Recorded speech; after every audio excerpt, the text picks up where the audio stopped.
Hello everyone, hope everybody is okay today. Today we are going to learn the Node.js authentication and authorization using Express, and also we will use the PostgreSQL as our database. In between we will use the TypeScript for catching errors, typing, that sort of stuff. And for documentation we will use OpenAI Swagger API, okay. And we will set up our PostgreSQL through Docker rather than installing it on our machine. We'll use Express rate limit to our limit our APIs from attack, and everything will be implemented through our JSON based token. Okay, so we are gonna use JSON based token. Server will send to the client, and client will send all requests, consecutive requests, using that JSON token. So the way we're gonna implement, so this is what we are going to implement. It will have login, okay, registration, and also check whether you logged in, log out all, refresh your access token, and these are two protected endpoints to test whether we can access our information or not. To start with, if we try to use it and it says access token required, so you can't access without login. So this is how we are going to build it. The way it works is you register like your users first. Already I registered the user, so I'm going to log in. Here the password is this one, and it will send you the actual access token and the refresh token. On the client side, you have to return these both tokens, either local storage or session storage, somewhere safe. Some state management tools you can use to return that information, and every consecutive request you make, you have to send this access token particularly. And when you log in and log out, then you use the refresh token, okay. So it will log you out.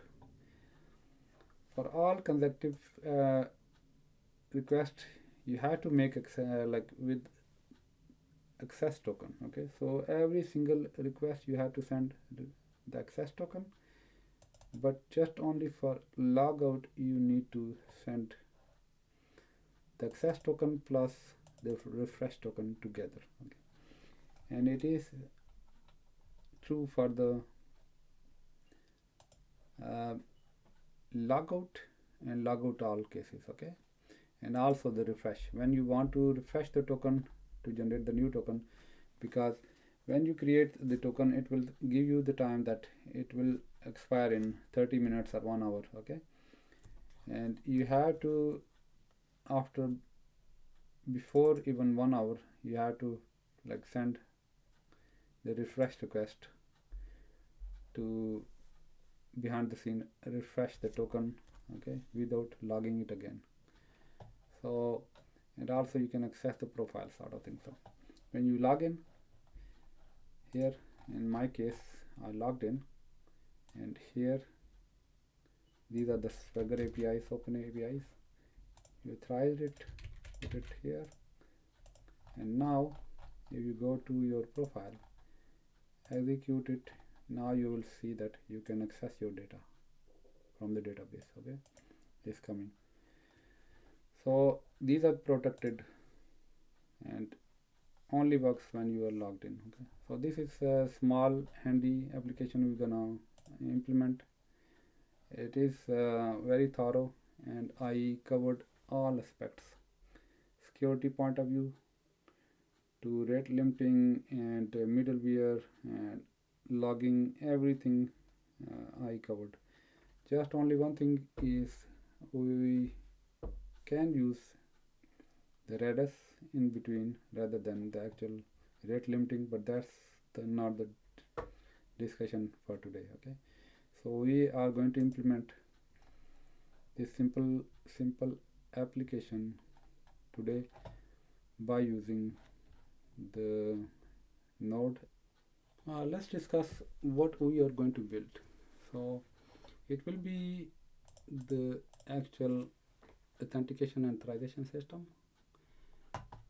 We will have node application setup, and we'll use quite modern technologies. Okay, so it will be node and express, standard stuff like node for runtime and server-side development, and express is for routing and middleware.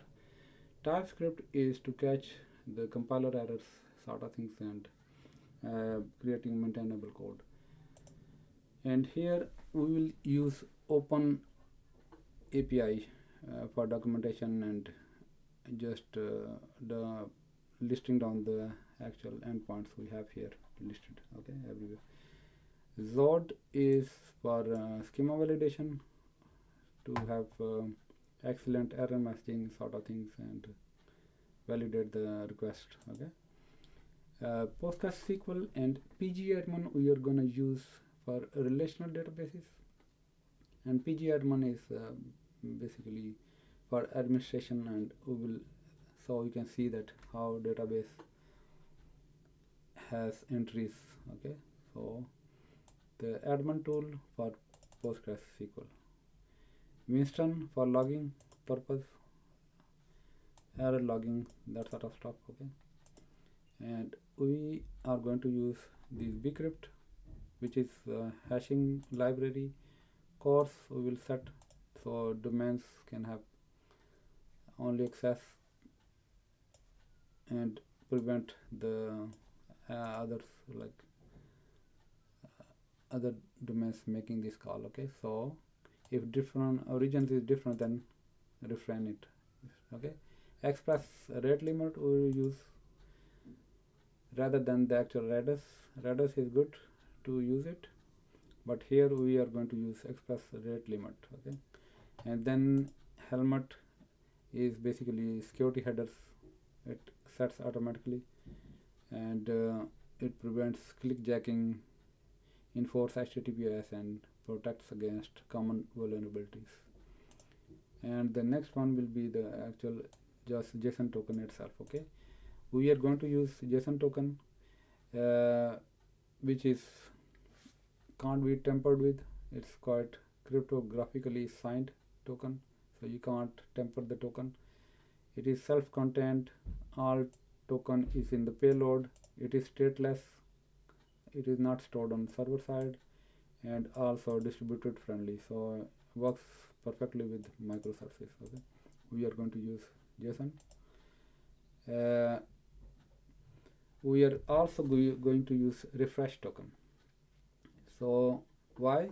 Because access token will be 15 to 30 minutes, for example, and a refresh token will be days to month, might be 7 to 8, might be 6 months. Okay, so you have multiple devices, and you can log in one device, second, third, fourth.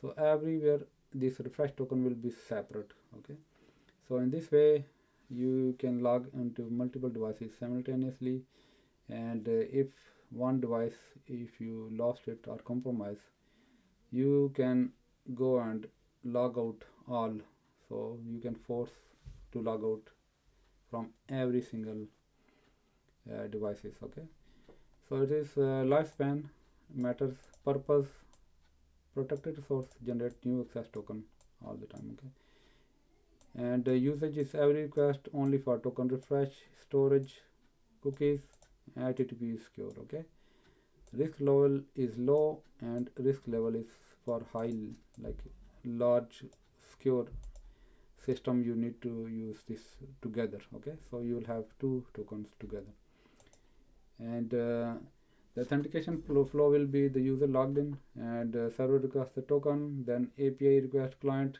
on the consecutive request, it will make, it has to add this authorization token in the headers, okay, the access token in the headers. And access token, that expiry will be, might be 15 to 30 minutes, something. If it is expired, then it will give you like 401 unauthorized.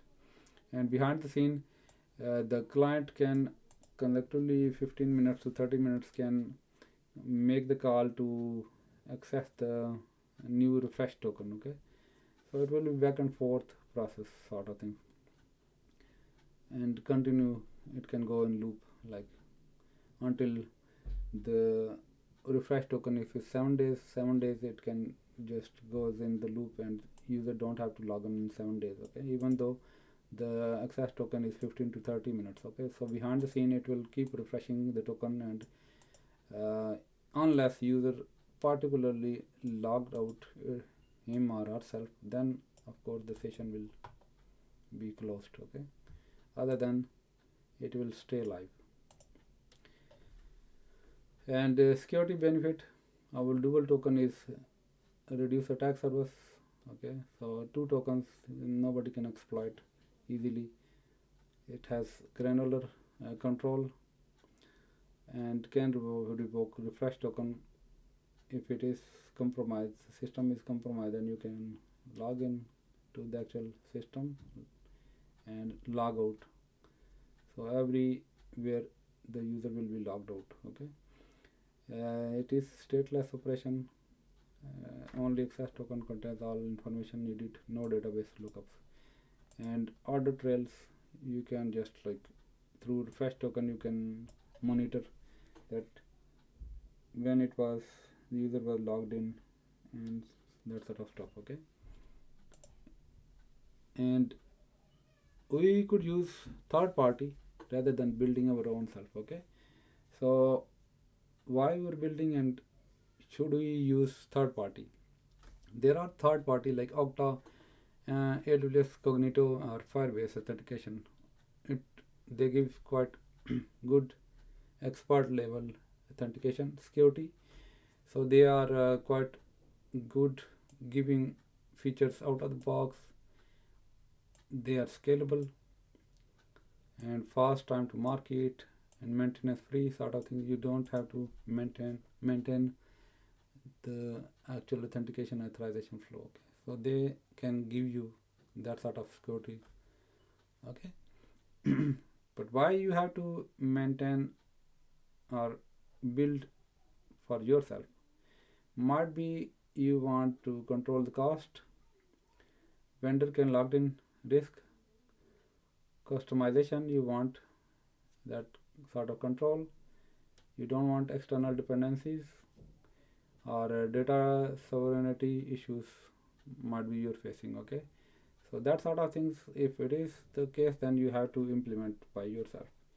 If you want out of the box maintenance, less maintenance and fast time to market, then I would suggest then use Okta, Amazon Cognito, Firebase sort of things, third party, which are stable, tested, and easy to integrate, okay. And when to build your own is if you want to learn, control, cost, compliance, legacy. Use third party if the commercial application you want to use production ready, fast speed, like implementation on market. You want to fast time to market, okay. Security, features, compliance, that sort of stuff, then you can use third party. Both are in your hand. It depends on your requirements, what sort of things you want from your application.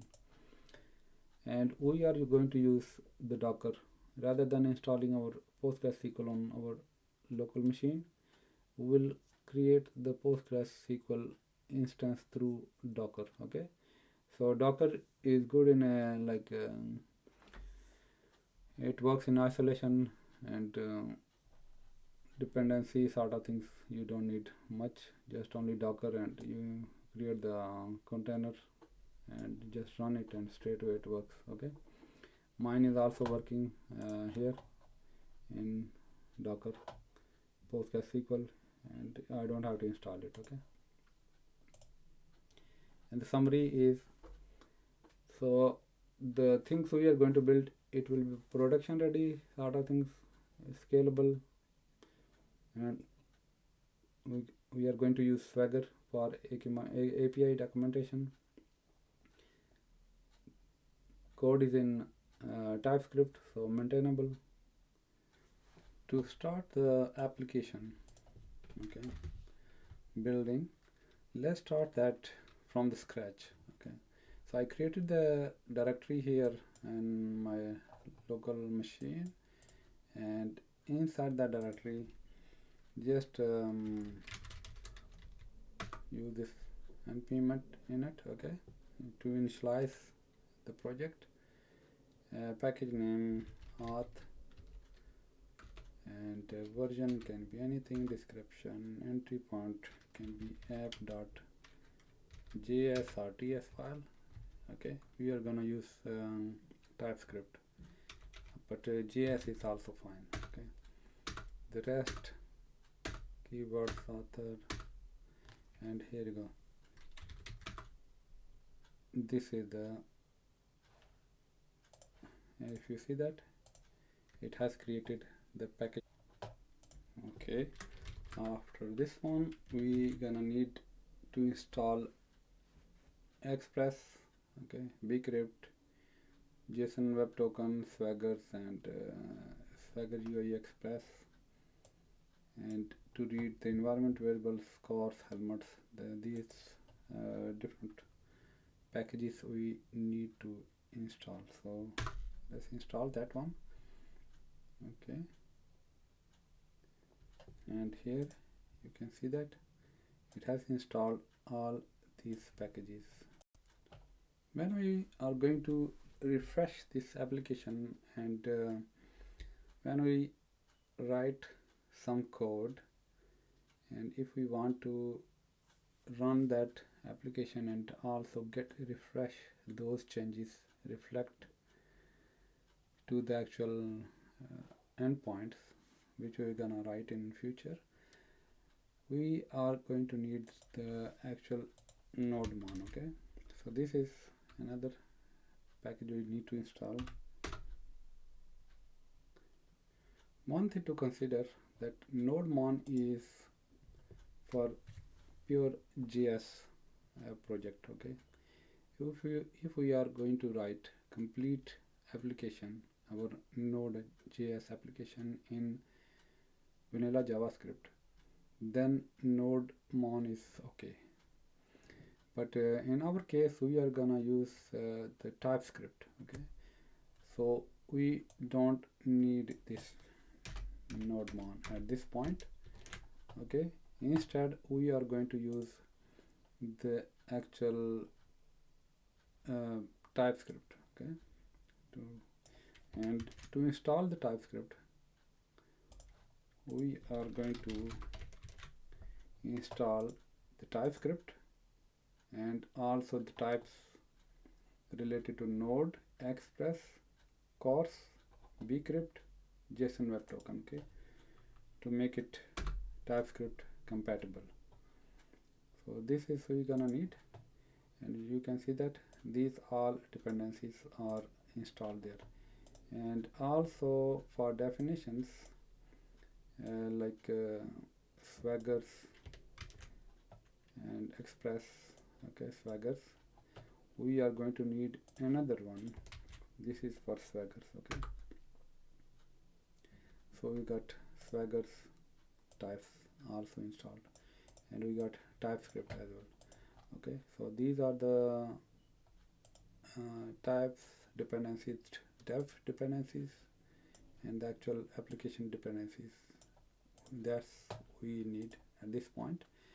Another thing is, because we got rid of the nodemon, and we need to install the actual TS node for development purpose. Okay, so we are going to need is this package, so we can run our application and develop our application on the client or developer machine. Okay, so for development purpose, we are going to need this ts node dev package. Okay, after installation this one, and now we can get rid of this script and we can have this one. Okay, so whenever you are going to change any files, it will auto refresh. And to start the server normal, okay, we need to use this one.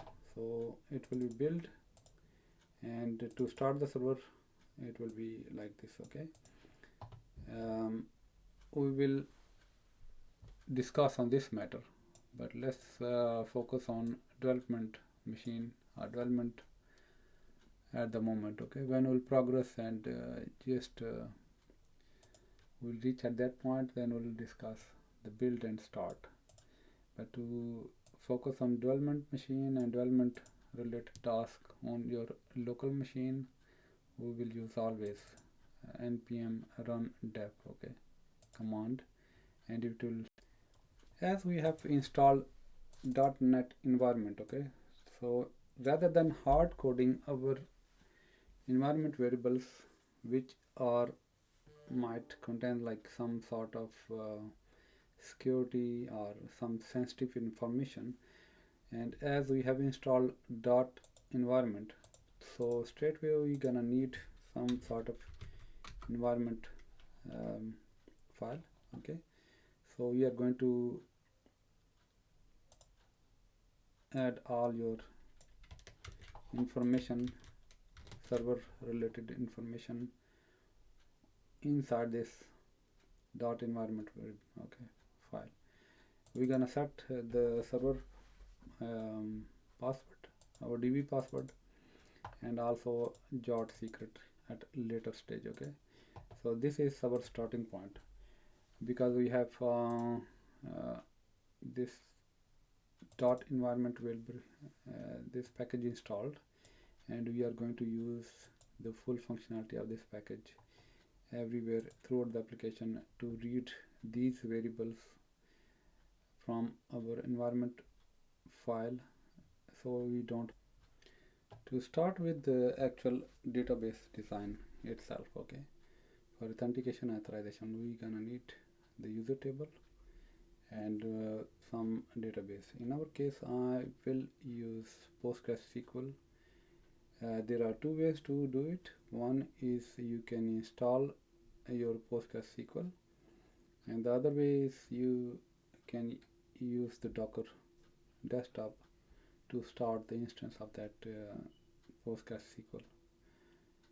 So we are going to use the Docker way to install the PostgreSQL. Okay, when you are going to install the Docker desktop software, it's gonna look like this one. Okay, and these are the instance at the moment running, but usually in your case it will be empty, nothing will be there.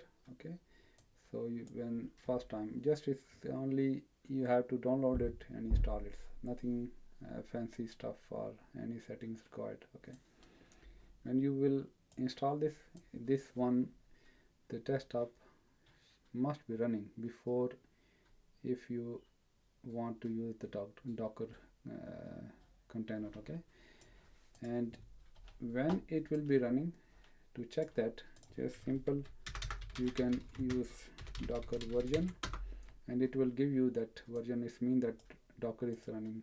Okay, so the next thing is you have to run the command to create the Docker instance for that Postgres.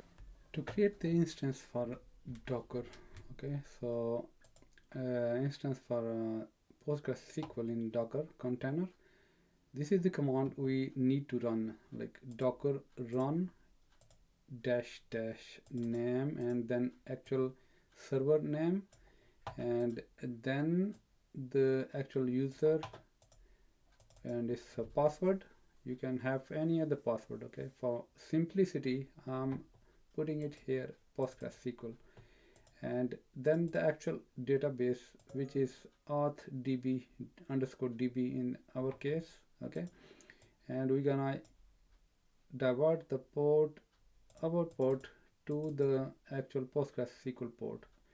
In this case both are same, but if you are already running something on this port, then you local port, okay, your local port, then you can use something else like 6000 or something like it, up to you. But in my case I'm not running anything on this port, so it will be simple as that. Okay, and also the latest Postgres database, it should fetch from the Docker registry. Let's run the actual Docker command. Okay,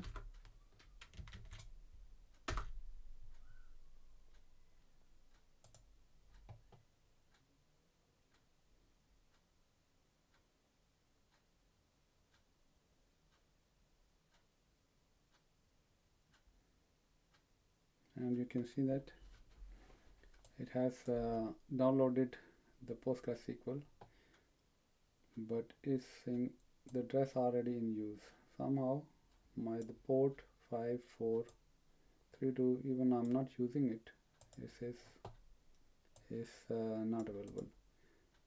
But if you check in Docker, it has downloaded this PostgreSQL. Okay, but it has not started the instance. So let's fix that one. And it's you see that it's redirecting to the our external port to the internal port. It's mapping correctly. Might be sudo. Okay, there's no PID associated anymore, so we can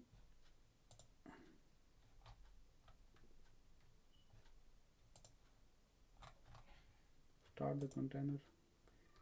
Here you go, it started, the database has started. Okay, so to rewind it, what has sudo lsof minus I TCP and the port, so it will give you the actual the list of the PIDs running on your machine. In my case now it's only one, before it was two. Okay, it was listening that port. And then the next thing is you have to run sudo, not simple kill, sudo kill on MacBook I'm talking about, and the actual PID is this one. Okay, so that, and previously it was 698, so you provide that and get rid of that. Okay, so it will kill the PIDs and then you can easily start that machine. That's the one thing. Okay, the next part is you have to like download the PostgreSQL terminal, which is pgadmin. Okay, Postgres admin. So you can download for your machine, and it's simple exe, and you just are package for MacBook. After installation, our connection string becomes like this for Postgres, then database, sorry, user password, and the actual database. Okay, so this is gonna be like the connection string. We need to fill the same information in environment variable. Our database is SAM, port is SAM, localhost, server will be running on 3000, and user is this one, and the password is the same as the user. Okay, admin, so it will be same like this. Okay, both will be. Now open the pgadmin, and this is gonna look like. Okay, we need to register the server here. When you click this one, it will show you like this. Okay, so this is the actual server name we have in our Auth database. All right, it will be this one. We don't need this connection string. It will be local host for local machine, and user is Postgres, and the password is also okay. And here we are connected, and our database is this one, and tables are here. Okay, we don't have table yet, but this is the actual running database, PostgreSQL database through Docker container. Okay, so we have, after setting the database, the next thing is to create the directory structure. So this is the ideal directory structure we can create for database schema, and then src directory, standard source directory, with configuration, controllers, middleware, models, and types. Okay, these are the standards directory structure we can create to start with. Okay, and the starting point will be the database schema next. So to start with, this is the ideal directory structure we gonna need. Let's start the actual schema itself, the database schema. Okay, so from outside we can create user schema. Okay, and here we can have similar like create table structure. Okay, so this is database schema we are gonna need, which will be like the actual table user. It has ID, which is serial, auto incremental, primary key, name, email, age, created at, and updated at with the timestamps. Okay, and age, you can see that it has integrity checks here, validation checks. Age must be greater than 0. Okay, so this is a simplified version of the table we're gonna use, and we are going to store the actual password as well. Okay, so here we have all fields available. Okay, name, email, and age, everything, but what we need is the password. Okay, so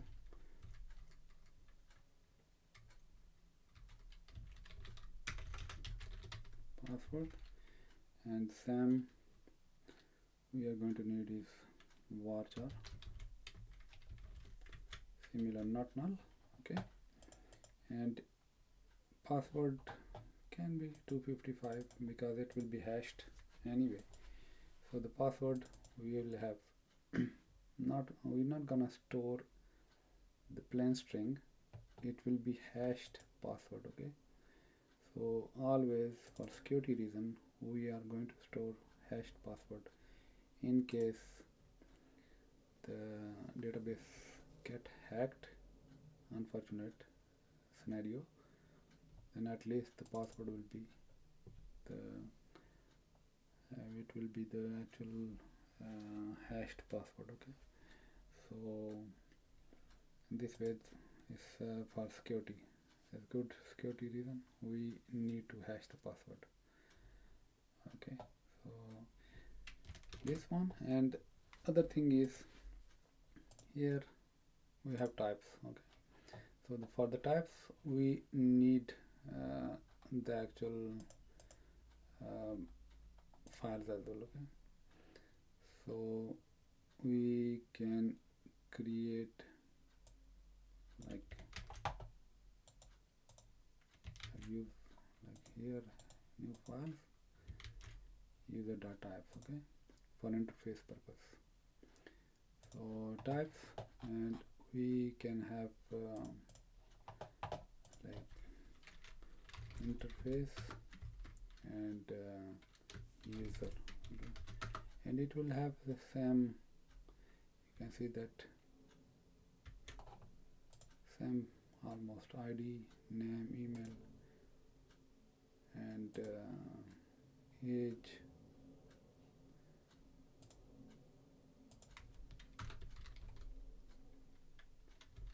is number, and the password is string, okay, and created at and updated at, almost similar, okay.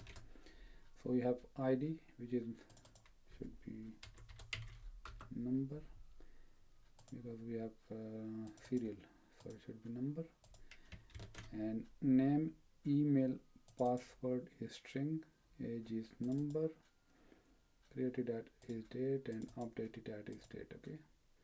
So this is the interface, and we need to export it. We need so similar types and similar schema, almost similar, okay. So this is to start the implementation schema. So the idea is we will have this schema, and using that schema similar, we will create the tables here, okay, in pgadmin. So that's the starting point, okay. So using schema, we will generate the table. So the next part will be to write the endpoints in controllers to register our user first, then login user and start the session, okay. So and then validate consecutive request. To start with, one thing I need to clarify, okay, there are two ways to generate the schema. One is the type ORM, SQLize, or Prisma, okay, either one of three options you have. So use the Prisma, type ORM, or SQLize, okay, either one of them. And there are others as well, but these are the most common, and Prisma is especially quite demanding and widely used one. So if we are going to use Prisma, then we need to install the Prisma and also declare the Prisma schema, and using Prisma we need to generate the schema. That's one way to do it. Here in our case, to keep things simplified, I will use raw SQL statements, insert into, select, and others commands, and also like I will not use any type ORM at this point, to make things like very easy, simplified. And then at the end, if we have time, then we will convert the simplified version to the type ORM or Prisma especially, okay. But at this point, just only standard stuff, okay. So this is create table command, user, and then this is the actual fields, okay, and this is standard SQL command to generate the actual table itself, okay. And also, if you want to, you can generate the index on these fields if you want, okay. The way it will be, right, like if you want to add the index or triggers something, then it will be like create or replace function, and it will be like update at like we are going to update the column and return trigger as hash. Okay, it's helping me a lot. And begin new update at this one with the current timestamp. Okay, so this will, what it's gonna do is will create the trigger whenever you are going to change anything. It will auto trigger this field especially. Okay, so the new timestamp will be added dynamically. Okay. This is one thing, so you can create the trigger. And also another trigger we can create is trigger, okay, before update on user, okay, for each row execute function this update column. Okay, so this is small function you are using it. Okay, but when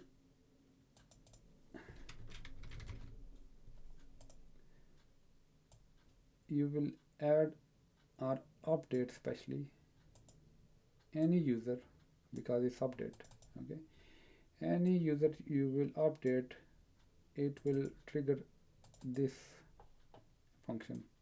Okay, so trigger is here and the function is here, and for each and every update it will trigger that function, and it will update that fields itself. Okay, so this is the actual statement. So there are a lot of other things. We can create index as well if we want to, and create index. Okay, here you go. It can create index on email, or you can create index on primary. Is all already is indexed, so primary key you don't need to index. But other fields, any fields which you are like searching or conducting the search, okay, you better create index on that one.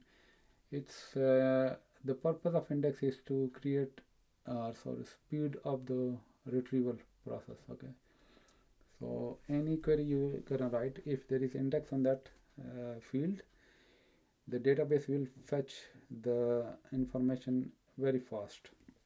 So index creates or contributes a lot of performance. Okay, so we got small schema available like create table, and this is another function. We have to update the column when it is the actual table is modified. Okay, so this is the function, and I just remember that we need this $sign means we need to add this PL/SQL language here. Okay, to mention that this is we are dealing with PL/SQL query language. Okay, Postgres language. So this is must to add at the end of the function if we are going to use as. Okay, and also the actual update function itself, the triggers, and then index itself. Just copy, okay, all of it, and go to pgadmin, here schema, click this query tool here, and you just this is the statement, all of it. You press this execute script. Okay, when you execute it, you will see the actual tables, because I already run it, and you can see that. Then you will see the user table, okay, all your columns, and also the index you created. So your index on email to speed up the speed up the actual that the fetching for email. If you want to fetch frequent email, that you need to create index. Okay, so we created the index here, and triggers as well, like on update trigger, user update. Okay, so this is the function is gonna call all the time when there is update on the table. Okay, so this is the trigger, and this is the index we have, and this is the actual column of the tables itself. Okay, so we have database ready. If you want, you can script and select, or maybe you can write the actual select statement by yourself, but this is the through wizard you can generate, and if you run it, this is the actual table you have. Okay, so everything is there with no data at the moment.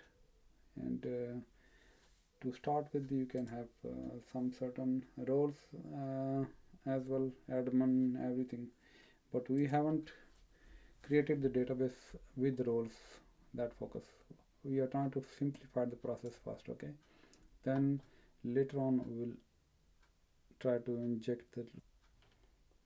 We got database created already. Okay, and pg admin. The next thing is we need to create the actual connection. Okay, so config database connection. We need some like database, maybe database ts file. Okay, and here like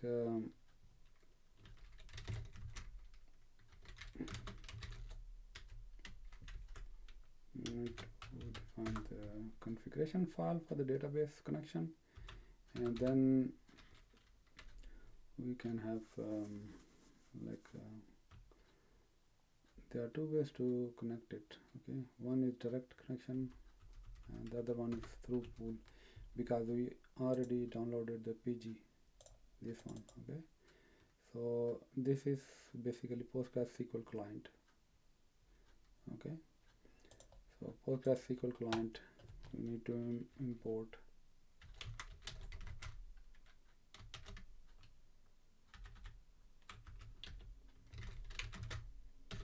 Postgres. Okay, pg, and then what we need to do is I will discuss this configuration later. Now export constant database, we can have new and pool. Okay, so this pool is coming from Postgres connector, and here we'll have db config. Okay, so this is basically database connection we will use throughout the application. And the next thing is this db dot connect is to connect the database. Okay, but the object we're gonna use is db throughout the application. And here we can have other settings as well, like we can have error, client, and release.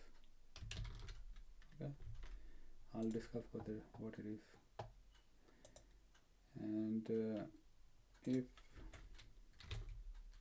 error, then we can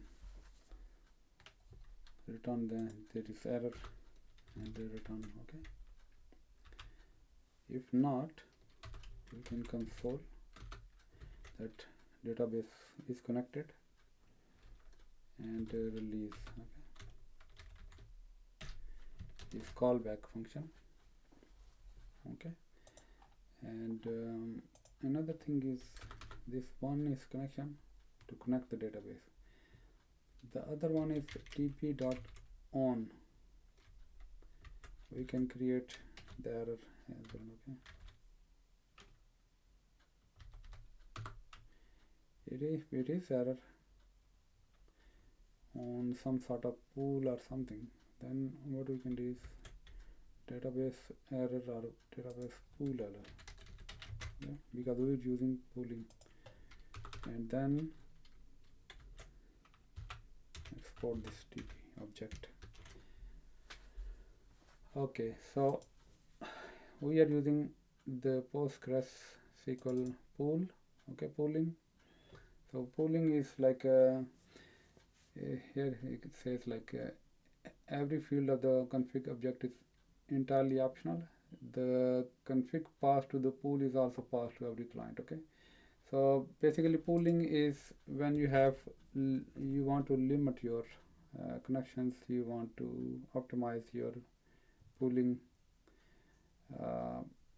like if you don't close the connection and keep open, it will keep opening multiple connections over the period of time, okay?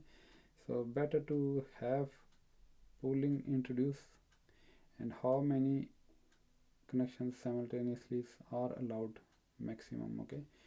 So that sort of stuff, it will help this pooling, and we are going to control through these configurations, okay? So the first thing will be like a user, and we have we can use the database connection straight, or we can write separate each and every entity, okay? I can copy and paste, rather typing everything, okay? So you can see that if environment variables, everything is there, okay? And here DB user is this one, Postgres database user. Host is localhost, and also the DB name here, okay? Database name, do we have here database name?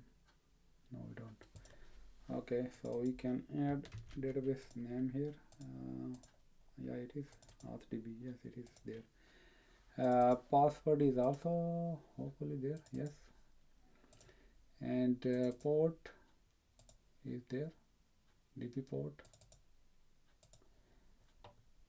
Node environment, either production or dev. Okay, so if it is production, then enable the SSL. Okay, security SSL. Otherwise, don't. And maximum number of connections allowed is 20. Idle time is 30 seconds, and timeout for connection is could not be established, okay, like 2 seconds. So this is the configuration we're gonna need. And so DB pool it creates, then DB connection, it's test connections, whether it's like the connection is getting made with the actual SQL server or not. If it's not, then it will give you error, and on error. Now to start creating the structure, we can use here is server.ts file, okay, which is the actual server to start up the server, okay. So it will be main server.ts file, and another one we can have is inside the app we can have app.ts file, okay. So these are the two files we are going to need it. So server is to basically entry point, okay.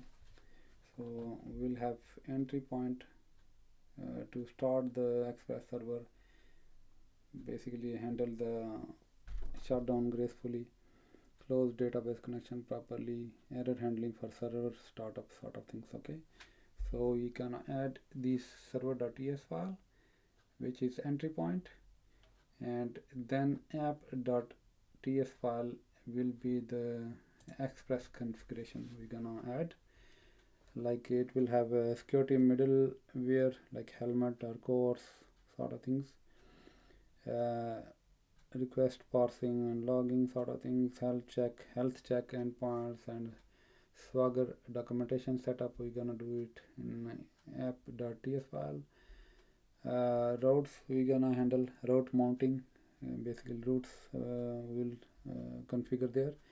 Then again the error handling for Express. Okay, in this case we are going to use Express, but you can use Fastify as well, which is a little bit smaller than Express.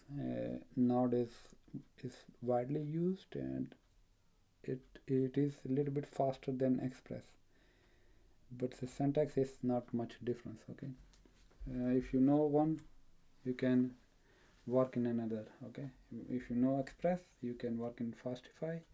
If you work in Fastify, you can work in Express. Okay, almost the resemblance is quite identical. Okay, not 100%, but they're quite easy to learn or easy to navigate to if you know one.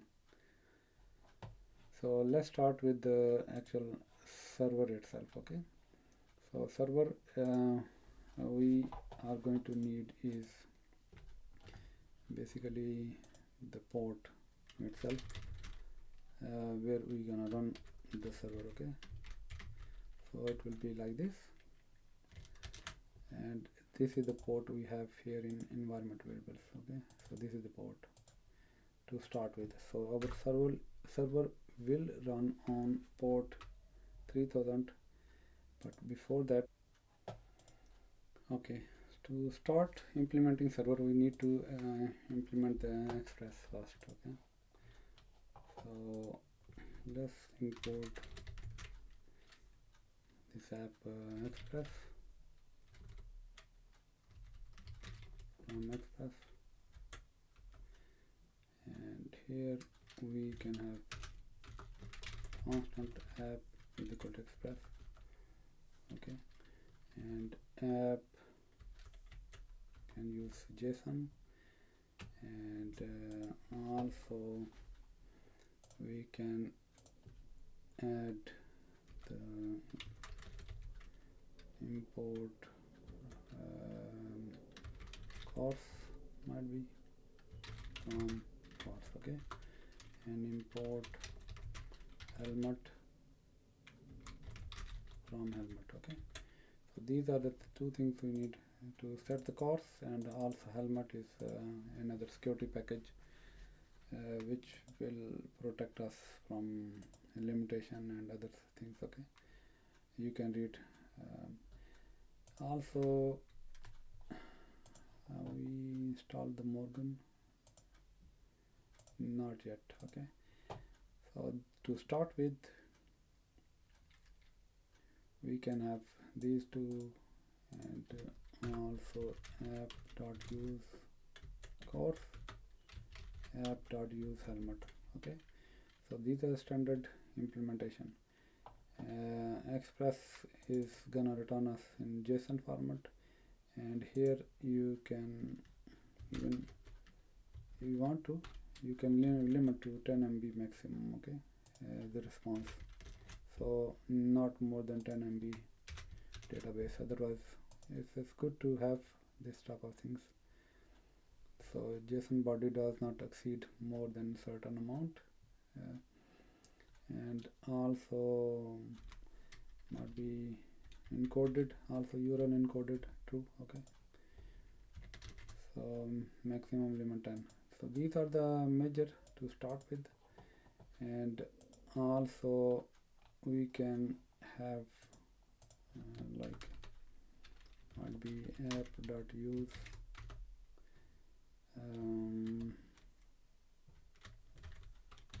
this one for all those routes, which we gonna configure these routes. Okay, before, but other than those routes might be need to send some sort of error. Okay, if any routes does not match, then we will have request and a response. Okay, so what it's gonna do is, like here we will have, here we will add routes array. Okay, after adding routes, if it does not match any routes, then we will have this 404 handler. Basically this will be 404 handler. If it does not match, then what's gonna do is res.status, and here you can have some sort of error message, okay, that anything like 404 not found request. So it's best idea to have this type of things in place. Okay, another thing is before implementing is to use like error. Okay, implementation global error. Okay, so the way it is you can have this from error, and request is you can import from Express as well. Okay, because we add the types here for types. Okay, so request and response you can import here as well. Let me request, and then it will have response, because we are using the actual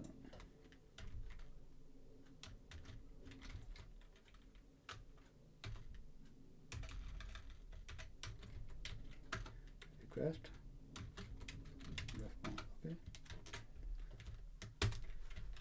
so we are using TypeScript, so that's the benefit we can get that. Okay, and also this next can be inherited with the next function. Yes, okay, so we can use, oh sorry, it's already there. Okay, so this is to implement the actual global error to catch any sort of any like error in anything. Okay,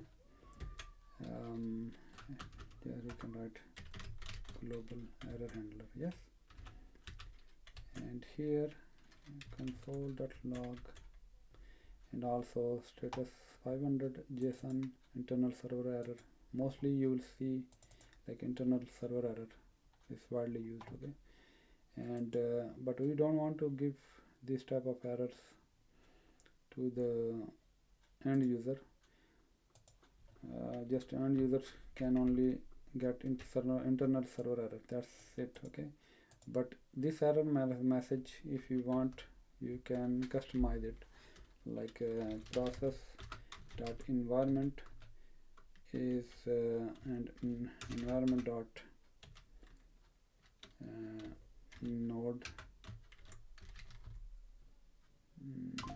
I think node env environment. Do we have? No, is equal to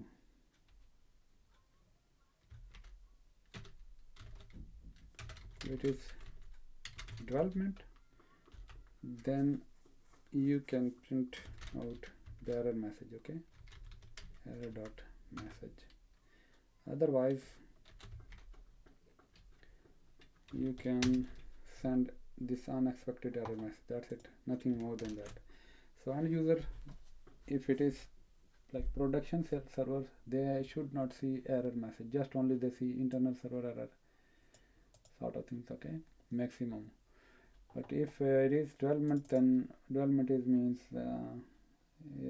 developers are working on something. Okay, so they need to see this type of errors, so it's better to have this checks implemented. Okay, so this is the actual structure. So let's implement another one, which is app.get. Usually is something to do with might be health, okay, to check the health of the system. So if it's okay, then what we can do is .json, and status we can send like 200, welcome to the API, or might be we don't need to send the data.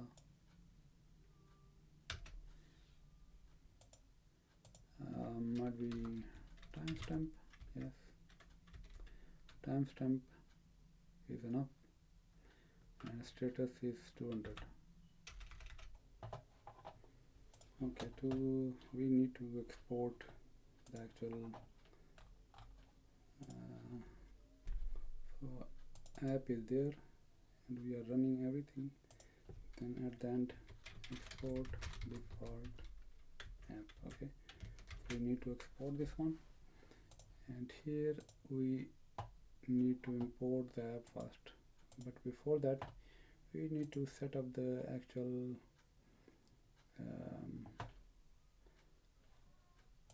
TypeScript.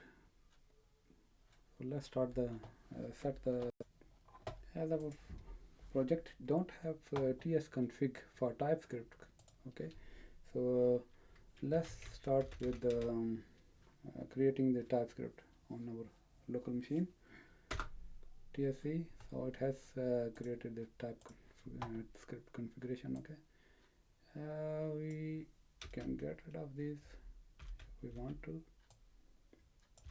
and we can have quite simplified version.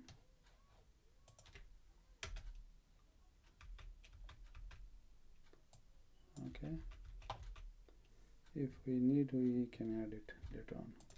Okay,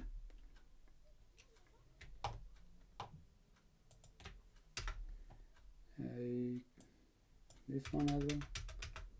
So just to clean the actual configuration file. Okay, so this is the simplified version we can have. It's 2016 CommonJS, everything. Okay, standard stuff. Let's start the actual routes folder itself. So until this point we have application, which is like the structure of the application is using Express, and we set the course, helmets, that sort of stuff, health. Okay, and also using the 404 handler and global error. But to run the application and to just check whether it's working or not, we need to create another folder here, which is routes folder. Okay, because Express needs that route.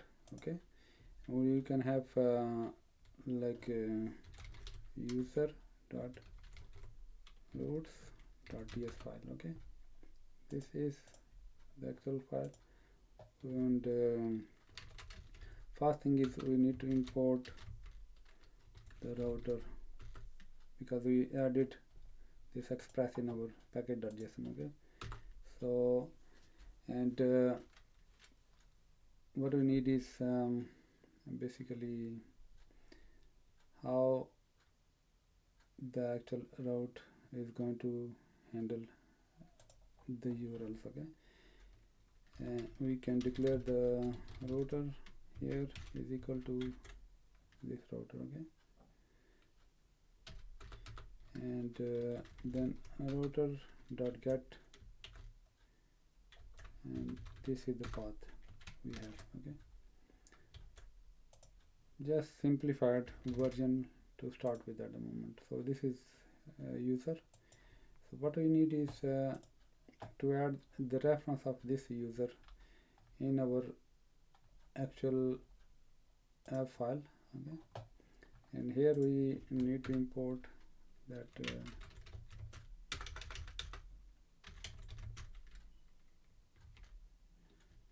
import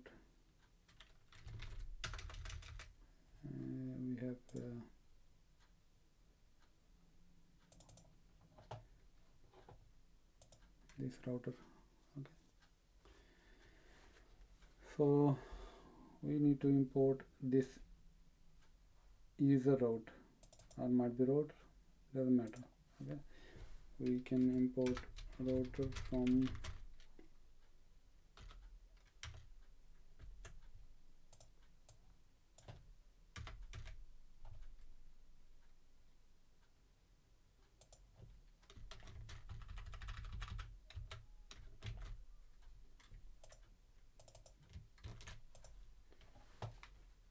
okay, sorry, value navin, of course we're gonna use that. Okay. And we need to add into the server actual server path.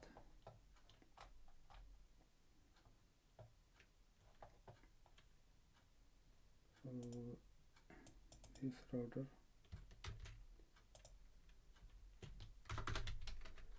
app like this. Okay. So here we have the actual API for the end user. Let's start the server. Okay, so server we can have similar, import the app here, right? And then just const server, so it will listen this port. Another one we can have is the server dot on method. Okay,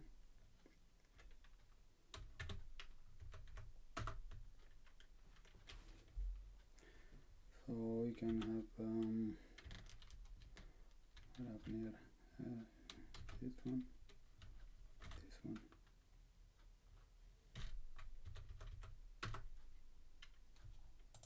Okay, so this must be server, and port is this port.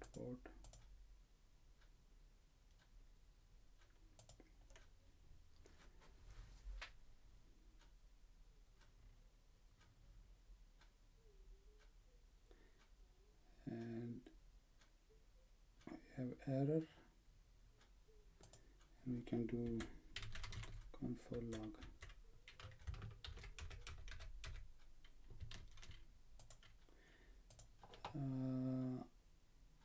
Variable used before. Okay, all right. Okay,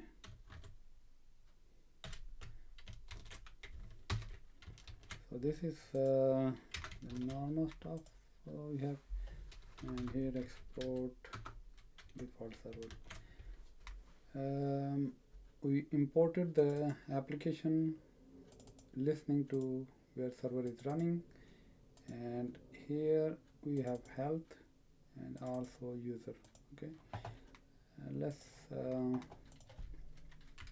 npm run dev,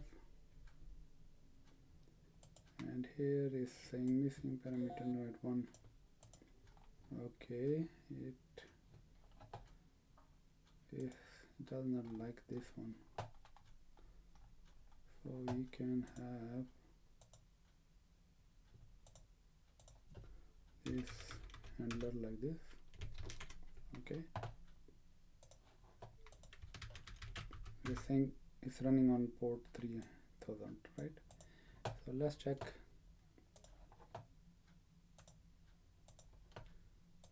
Here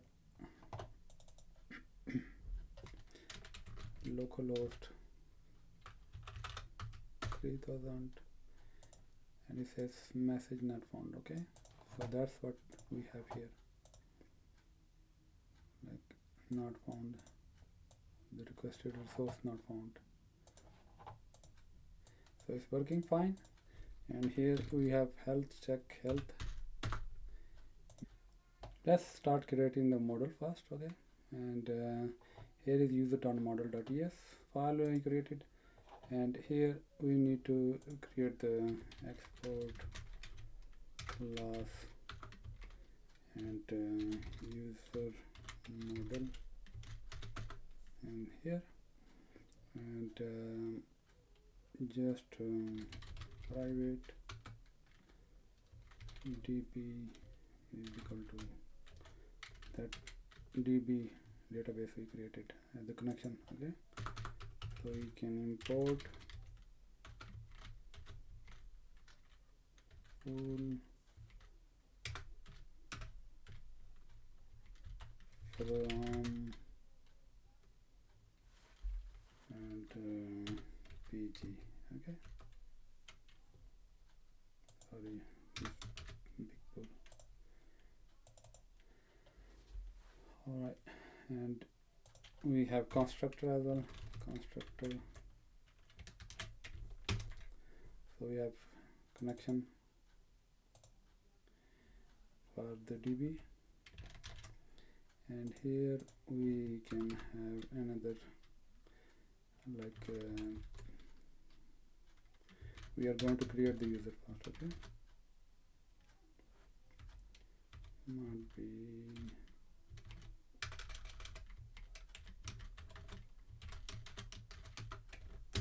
like this, and to create the user we need user data. To start with any, we will create the interface in few minutes. Okay, and then the next thing is we need is the query itself. Okay, that's the next thing, and we need is insert query. Same like let's run it here. Here we have this table, and if you script, okay, so we'll have this insert into the actual user table.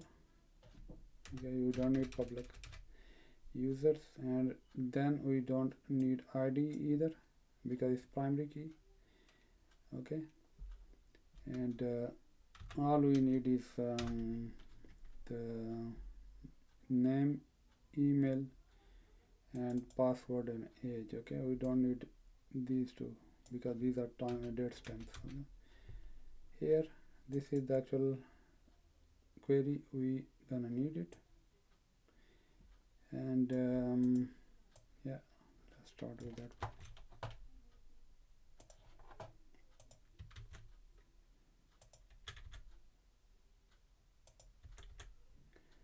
It was better to use Prisma, but I wanted to show you how it can be possible with that. So might be okay. So the rest of the information, so we have another 4 parameter.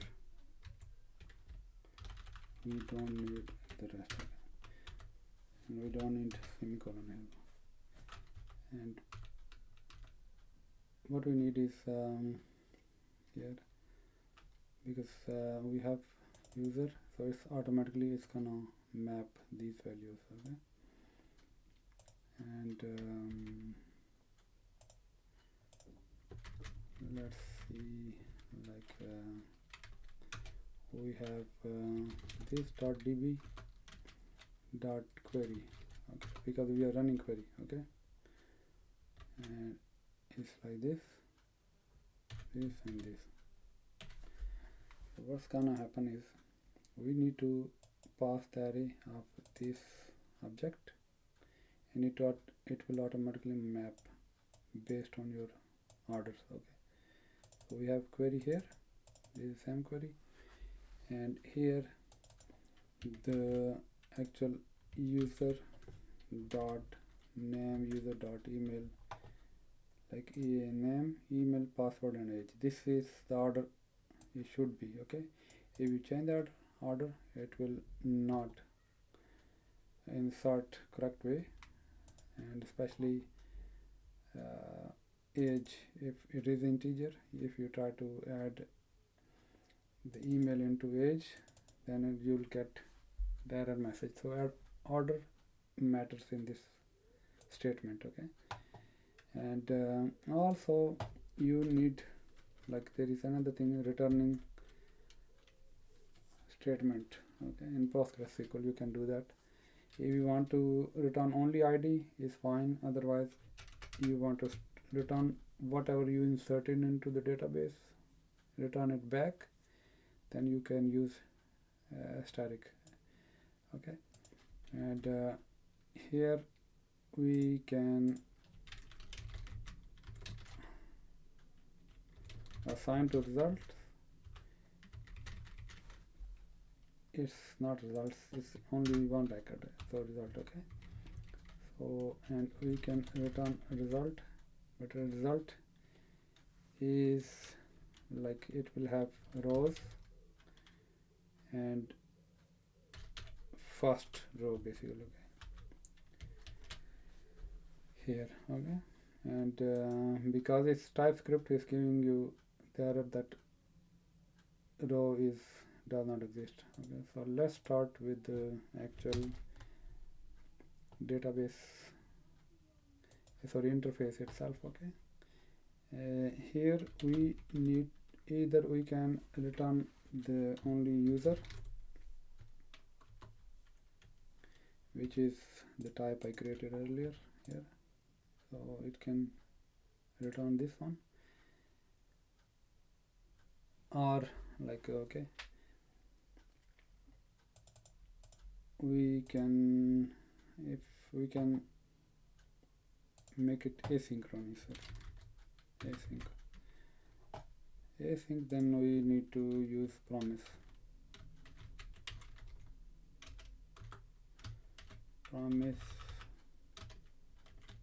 Okay, and here we can use wait. Okay, so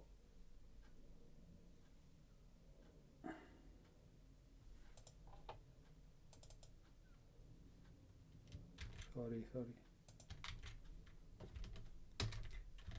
my bad. So asynchronous, it will wait and then return the results here. Okay, so this is how you create the actual user, and we are going to test it, this model, by writing one controller. Okay, so controller is the place where you put the most of your logic. There are services and there is controller. So general logic you will write into controller, where it handles the actual request and response objects manipulation. And if the logic goes beyond request and response manipulation and the objects manipulation, then you use the services. Okay, we are not going to use services at this point, just only controllers. So let's write the controller now. Okay, so we have we can write user.controller.tsr, and here it will be class export class and user controller. You see that it's already did it for me. So here we have user model. We need to import constructor. We might not need at this point. Okay, so this user model we can import from the actual model.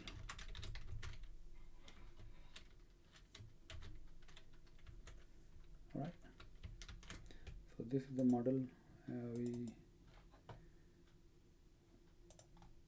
imported, and just we can, I think it was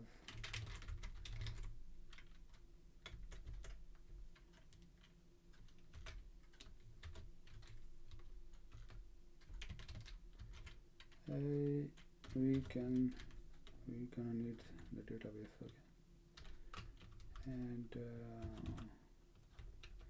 either we can initialize in constructor, or I can write outside. Okay, and here the DB we can import Okay, so we are getting there. Okay, user model, it will be like this. It has, okay, I think, see, the name is wrong. Alright, so we have this create.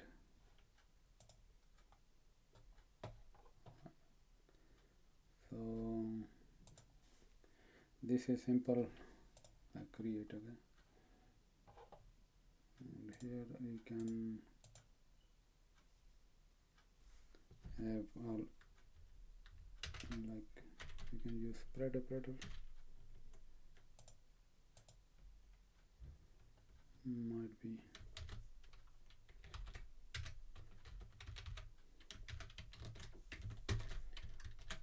not at this point, but we need in future. Okay, I'll show you why.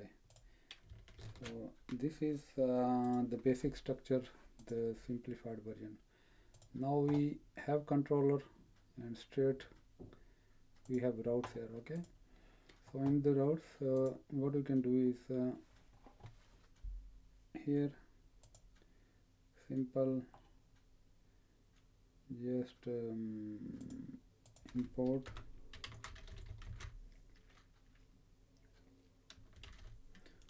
the controllers,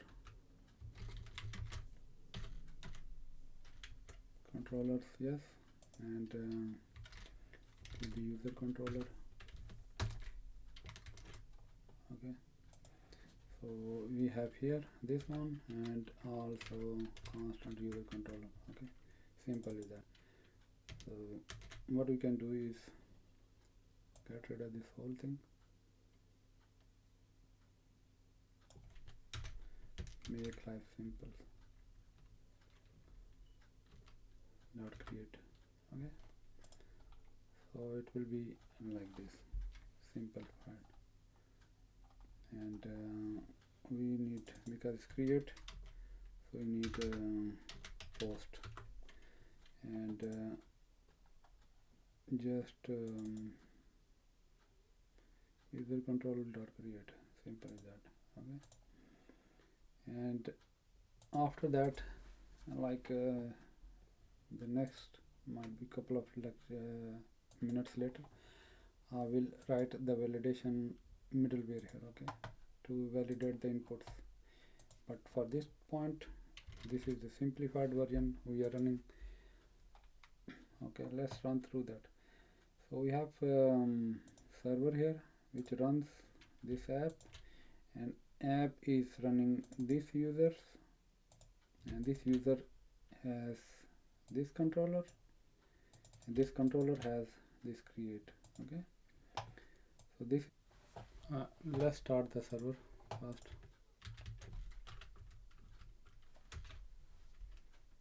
Okay,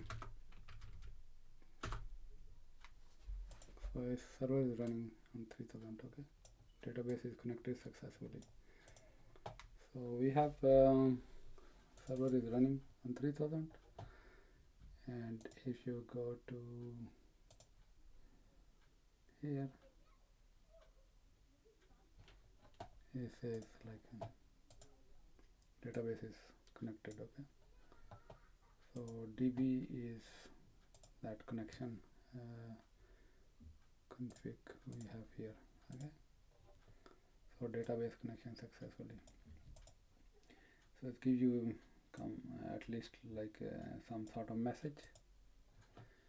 And here we have some details, auth, Postgres. Okay, so database is auth. And one thing you notice is like we have auth DB and PostgreSQL DB. Okay, so Postgres is by default, it just creates the database. It does not have any schema available. Okay, but our database stays in PostgreSQL schema. Here we have created this table for everything. Okay? So let's start basically by adding some value with postman, and or we can let's set up the Swagger first. Okay, Swagger is basically the tool to test APIs, documentation, APIs documenting sort of things is easy. Okay, so it's used for to document your APIs, open APIs, as well as to test your APIs on the client side. Okay, so let's do it. We're gonna need the actual app, this one. Okay, and here under health you can set up here somewhere you want to app.use, and it will be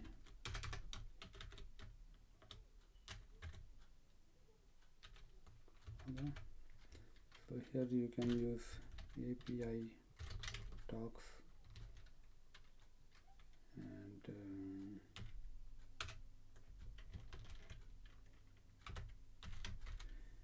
it will be, we need to import Swagger, import Swagger UI.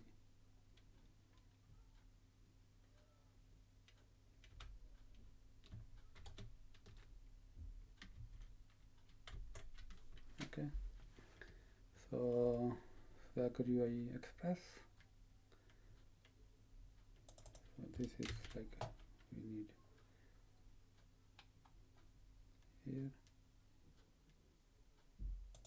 Swagger UI dot setup, and the actual Swagger specification file. Okay, let's start the Swagger first, and we have here basically already we installed the Swagger in our system. Okay, Swagger, these two major UI Express and JS doc. Okay, these are two things, and then on the other hand we have types available. So we have installed two different types. Okay, this first thing. Then the next thing is we need the Swagger configuration file. We have created src.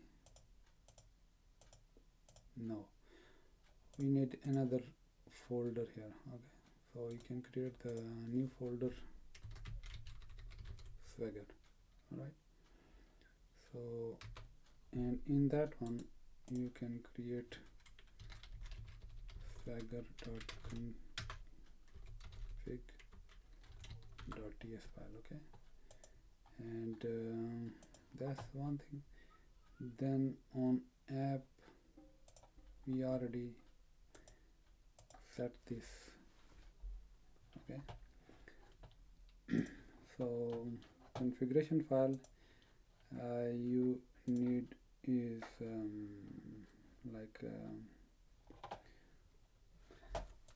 you're gonna need is Swagger import. We have that JS doc, so we need to import JS doc, Swagger JS doc first. Okay, and we can name that Swagger JS doc. Doc is okay, right? And we need to export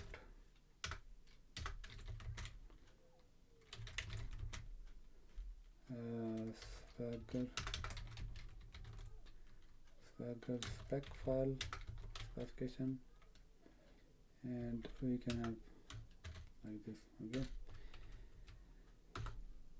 so one thing is this Swagger doc file is gonna need some sort of specification. Okay, so specification we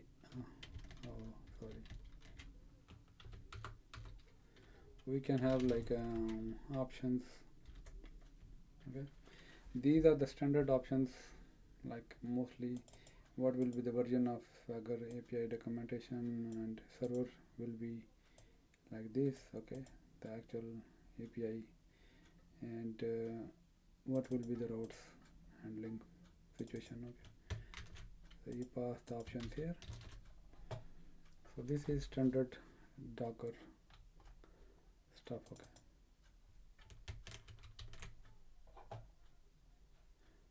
so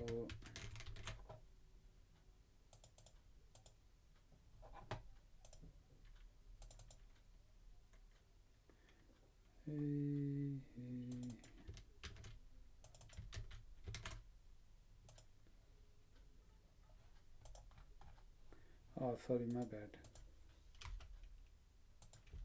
That might be okay. So this is the standard documentation we have, and it will be accessible on /API. Okay, this is our, like, you can have version v1, v2, v3. It depends on your requirements later stage, but to start with, it will be simple API. Okay,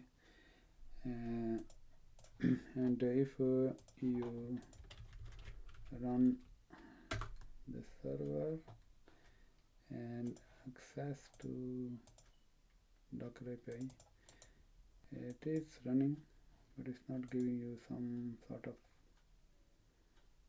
Swagger CSS. Okay,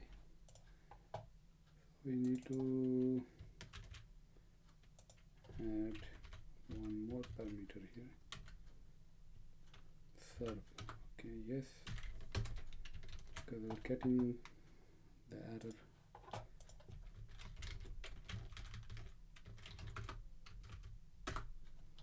Let's check. I think, oh yeah, it's running now. So this is the Swagger API we have. Okay, running on 3000 and API docs. Okay, so Swagger is set up now. So let's start building the actual, and so our Swagger is up and running. You can see that.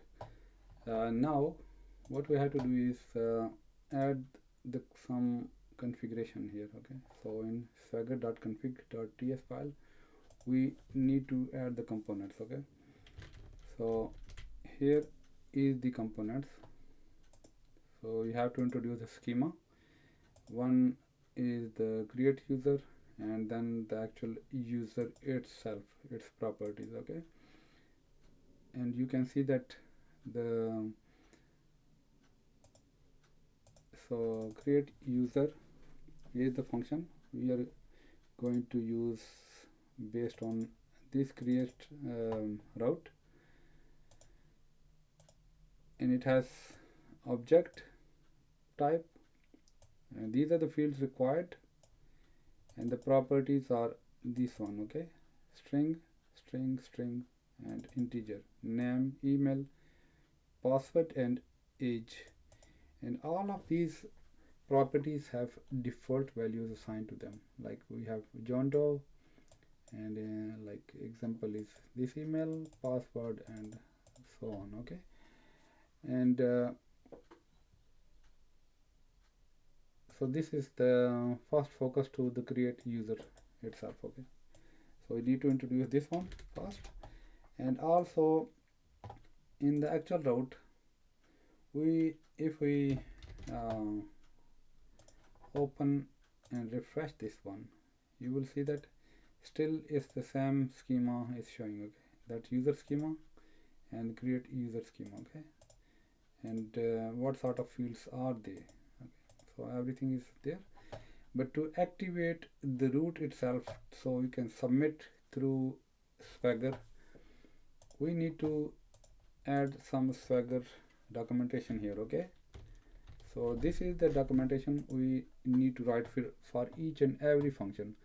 So the actual URL, it will be in comments, but these comments will activate the route itself. Okay, so swagger, to start with the directive swagger, and then the actual URL itself, and then the HTTP method is post in this case, and whatever the summary you want to write. The request body is required, and the content will be in application JSON format. Schema will be component, schema, and create. From here, component, schema, and create. Okay, this is the actual hierarchy. So it's gonna get from configuration this reference, and the response of this method will be converted into same like application.json, application JSON, and the response will be, this is schema. Okay, like component, schema, and user, which we have set up here. So it's gonna be like this, similar. Okay, so properties is gonna return id, name, email, age, created at, and create updated at. Okay, so by writing this one, and you have to check the alignments as well. Okay, so this is like compulsory, so alignment should be in sequence. When you add this and refresh, you will see that the route is activated. Okay, automatically. So we have first route, which is to create the new user. Okay, so the text is create new user backslash API users. It's the same thing we wrote here, backslash API users, and to create a new user. That's the summary. Okay, and the actual data, you can see that it is automatically filling that information for you, rather than just putting the empty object here. It's just adding the sample data for your convenience sake. Okay, so what you have to do is like you can see that this is your raw data. Okay, example data. So it's already like doing this one. When you try out, and here John Doe might be one example, also John 1, and password 1 2 3 4, for example. Okay, and age is 26, let's say. When you execute, and it has posted the information to the database, and database has returned the actual response. Okay, so ID is 2, and this is the information and timestamp for created at and updated at fields. So you can see that everything is there, like the response is returned from the server, and we can verify through the database, and here he goes. You can. So let's start the next thing, because we have stored the password in the database without any hashing or without any encryption. Okay, and we are going to store the encrypted password in our database. So to achieve that one, let's do one thing is like, because here you see that when through the routes you come to this controller, and the function we wrote earlier, we have the create methods here, and we are getting request.body back, and to make it strictly type, we need to create some sort of models. Okay, response models. So we have types already declared here, and we can add the actual response itself. Okay, so the response can be like we have DTO's response. Okay, so we can have export interface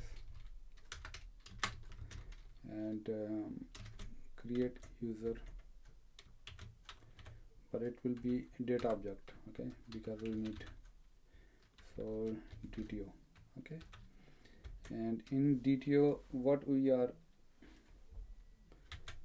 these are the fields we are sending. Okay, so when request body, this user data we are sending to this create method, and here you have 4 parameters to the query. Okay, so what we need to do is this name, email, password, and okay, so this one we need to import into our here, and it will be imported straight away. So this is one thing, and the next thing is the actual, so we got body. Now we need to add some extra validations checks, okay, for creation. So we have this body, but what we can do is we can write another check that whether that email exists. Okay, so we need to write find that email in the DB already exists or not. Okay, just our stepping stones. This is the first thing we need to check. Then also encrypt the password. Okay, so that's the next thing we can do that. And also create the object to return the actual user but without the password. Okay, because here there is slight chance that it might give a return back with the hash password as well. Okay, so we don't need to return the hash password, just only the user ID, password, email, and age. So non-secure stuff, but not the password. Okay, and let's do one by one. So to start with the hashing password, we are going to use the actual bcrypt. Okay, so it will be like we need to import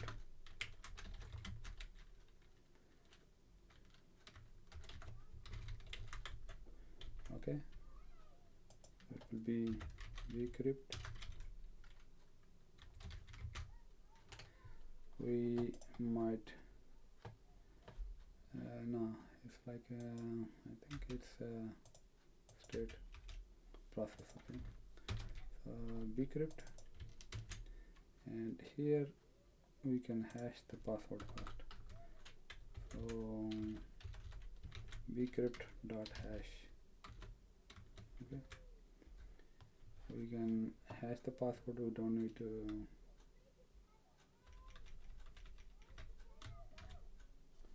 this one. Here we are hashing the password. Okay, so the password is there, user data dot password, and if you see that hash password, it accepts to one is the hash password itself, and then the salt itself. Okay, so salt is basically to the length of the salt we need. Okay, so it just basically the salt, it can be like any ordinary string for your own company, and it is also secure string. You don't need to like expose it. Okay, but here we just gonna need the actual how like what will be the length of that salt. Okay, so it in our case it's 10. If you want to make more secure, then you can add like 15, 20 even, okay, length. So the more the length you increase, the more it will be secure, but that hashing might take some fraction of milliseconds, a little bit more, okay. So you have to choose the number which suits the best. So usually they use like 10 to 12 hash length, okay. So this is what you have to choose it, okay. And constant salt rounds you can choose like 10, and then salts round here. Even you can put this 10 into the actual environment variables. Even later stage, if you want to change it, you can change it, okay. So it's that simple. Here you send the password and ask the system to use the algorithm behind the scene, have like 10 length, and it will create the hash algorithm, which will be might be 255 characters long or less than that, okay. And because it's gonna return the promise, you can see that, okay. So we need to add a weight here, and then assign the results to some sort of like constant hashed password, okay. So we have hash password, and it's already asynchronous call. So we have hash password, and what I said, like in this case here, when I added that we're gonna need some point, okay. So this is what you need to do.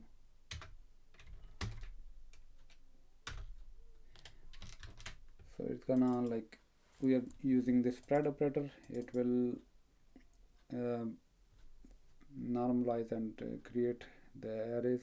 It will unbind the items, okay, and create separate each and every separate item within the array, split it, and then you add or overwrite the password value with this one, okay. So that attribute are the properties of the password within this user object, user data object, will be replaced with the new hashed password, okay. Because currently we are storing this password which is not hashed. So this is, you have to do it like we are going to use the bcrypt, hash it, and then store it. Simple as that, okay.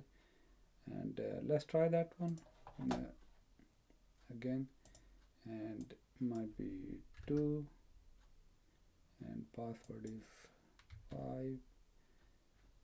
and in this time if we execute, you see that the pass it has returned the password, hashed password, okay. And if we check in the database, you will see hashed password here. So this is hash password. Now users cannot like break it, or just it will be hard for somebody to break that hashing password, okay. But you have to keep this length secret, okay. Somebody else with, if they know that this is the length you used, and somehow they know that what sort of password you entered, then they can, using bcrypt, they can reverse engineer and they can get the password. But it is long way to go. I don't think it's like, it's the more secure library or package, and being used by millions and millions developers throughout the world, okay. So it is more trusted library, and it's not easy to. So let's write this email already exists scenario. Okay, so we have a user model here, and we need to write another method like okay, it's already wrote for us. So found by email. Okay, and this async, you have to send the email, it will return as user or null. If it can't find, and select static from user where email is this one. Okay, so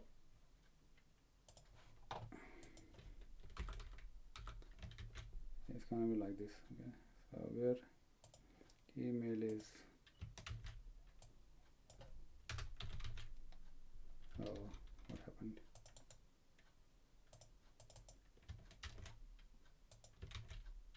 No.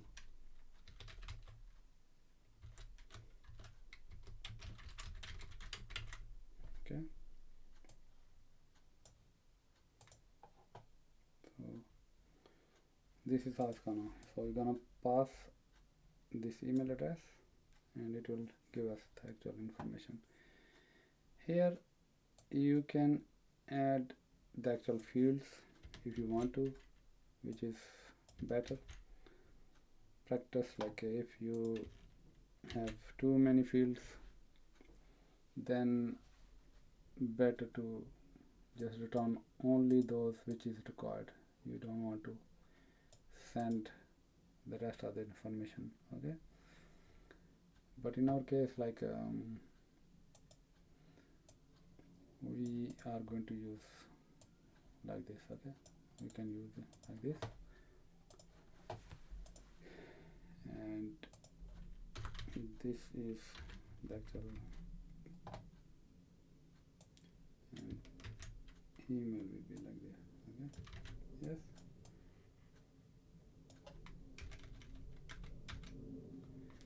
so this is one thing.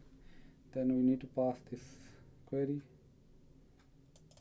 and the actual email field, which will replace here with this actual dynamic variable. Okay, and if rows results is more than 0, then similar stuff like result dot row and first item, it will be only one, but for safety's sake we are putting this the first item. Okay, we are taking the first item from the list, or if it's not does not exist, then return null. Okay, so this is the method, simple method, and the same method we can use here after when we get the body, and right here we can use that model. Okay, so await user model and find the actual email. Okay,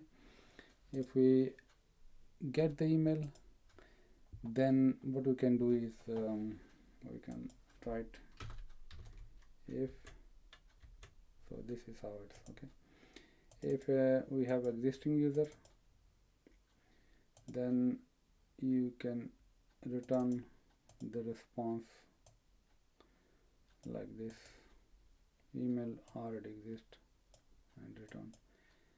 There is another way we can return, is like return and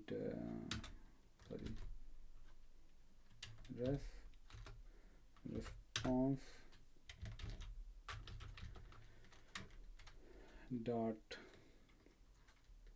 and status, it will be like this. Okay, here either is error message you want to send, or might be success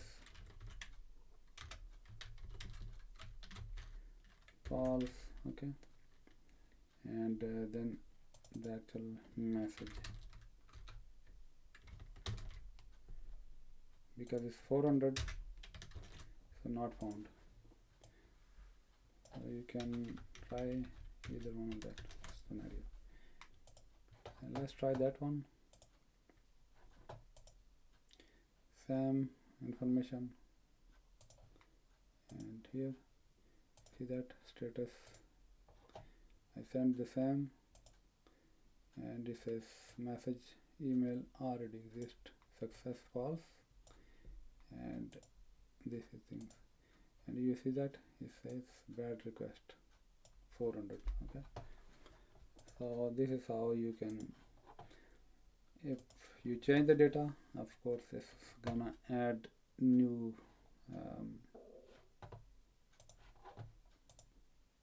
information.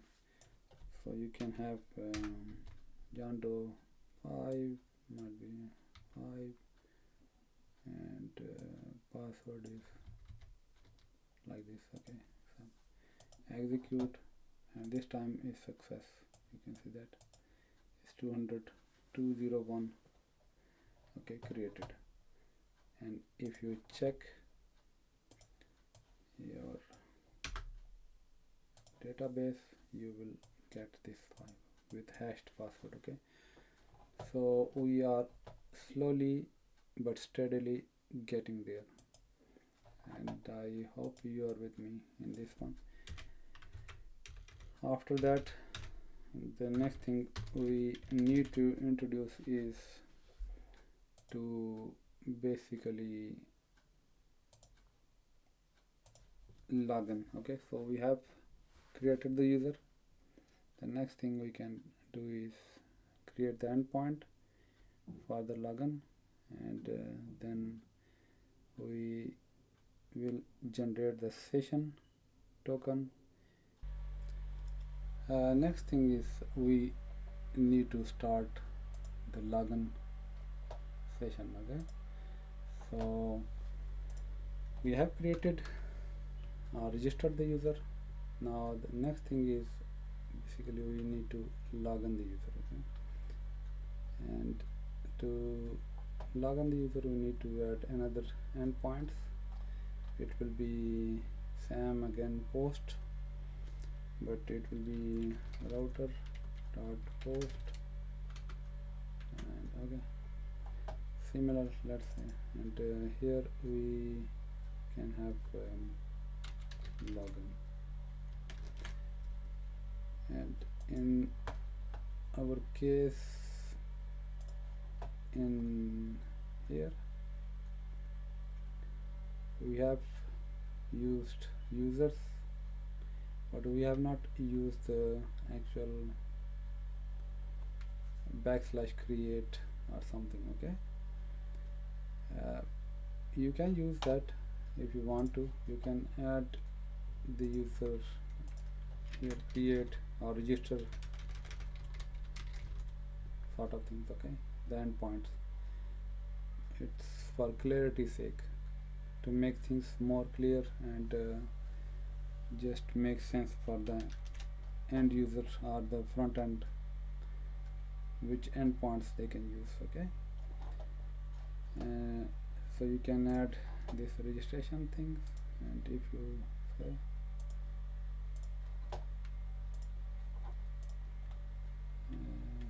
okay, let's see.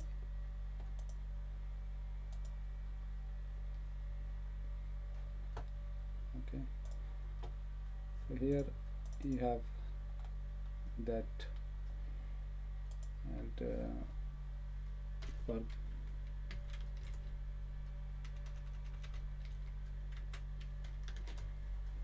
so you have to update the, whatever you do, update the Swagger as well. Okay, so here you can see that is API users register. Okay, so it makes a little bit things more clear that what user need to register. So it's all depends on your way of how you're gonna deal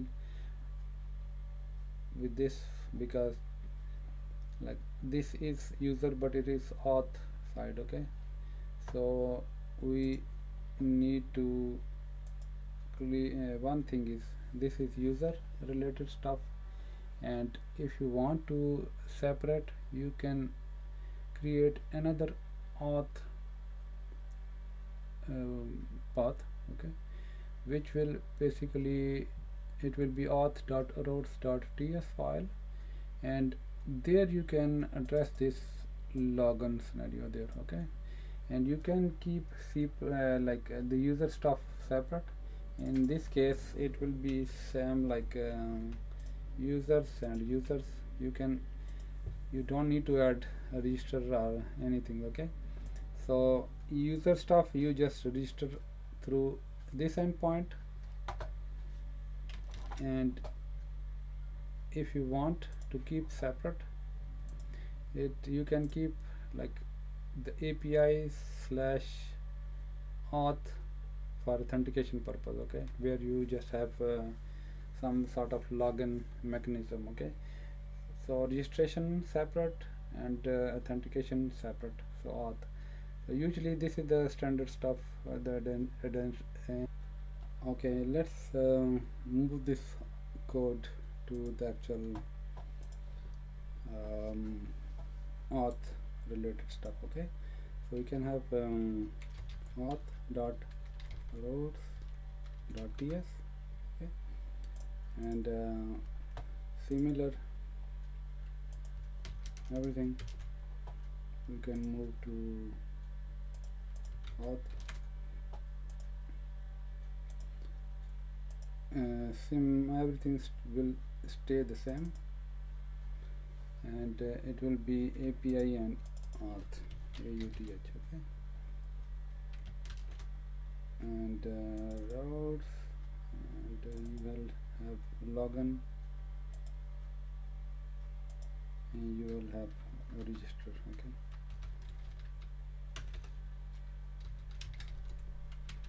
And now you can use the registration here as well.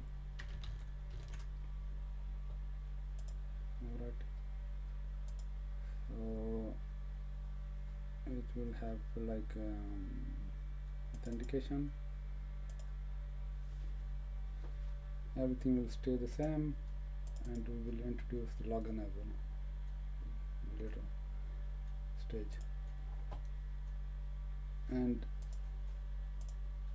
we need to activate the actual app here as well, and this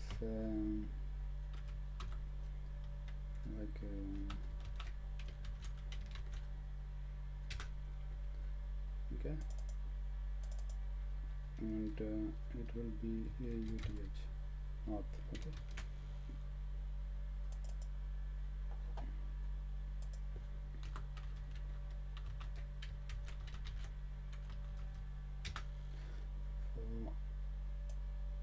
Router point it will be auth, and we can have auth routes,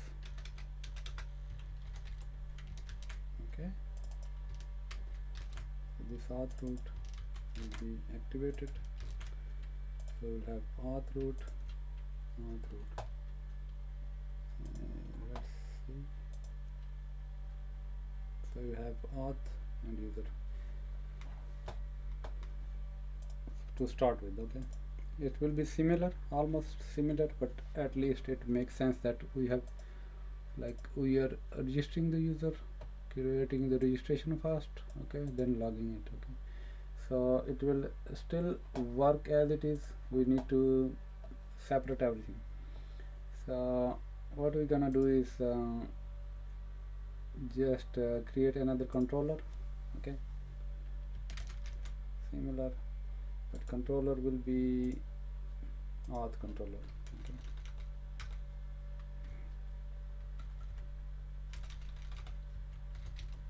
Authentication controller, okay.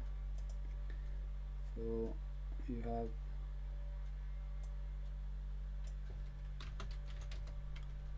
auth controller, right. So this auth controller, and user controller don't need yet, and here it will be, because it's auth controller, we need to use auth controller, okay. And here auth controller, auth controller. So everything should stay the same, and user model is shared with both auth and users. Okay, so we can leave as it is. So still we have two, one is register, and if we try it out, it will give us error that bad request because already exists. But if you change the email to something, and password doesn't matter, the password can stay the same. And here you can see that it's registered successfully, and here let's check another entry in the database. Okay, so let's now implement the actual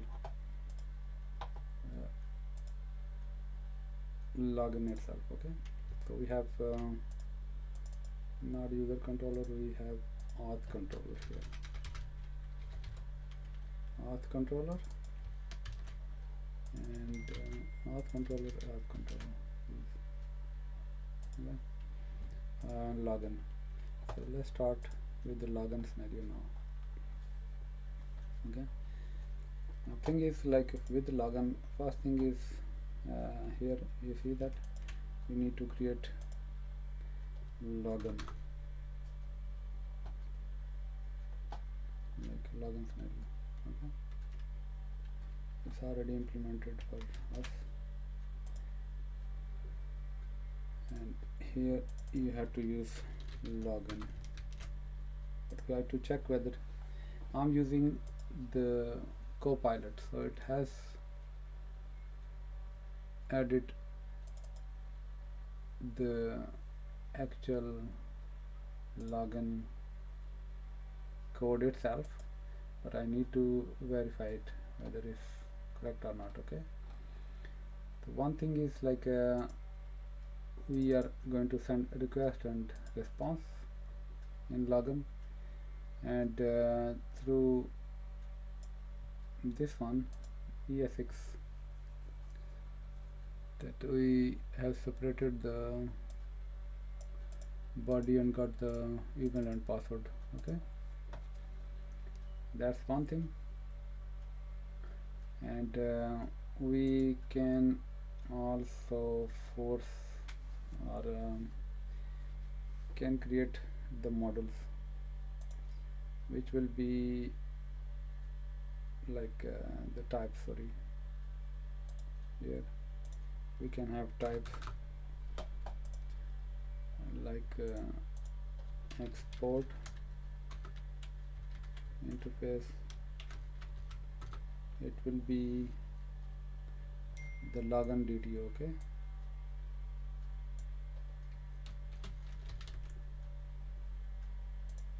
and login DTO will have only email and password. Okay, so we can add this login DTO into our we don't need this one here. Okay, so it has login DTO.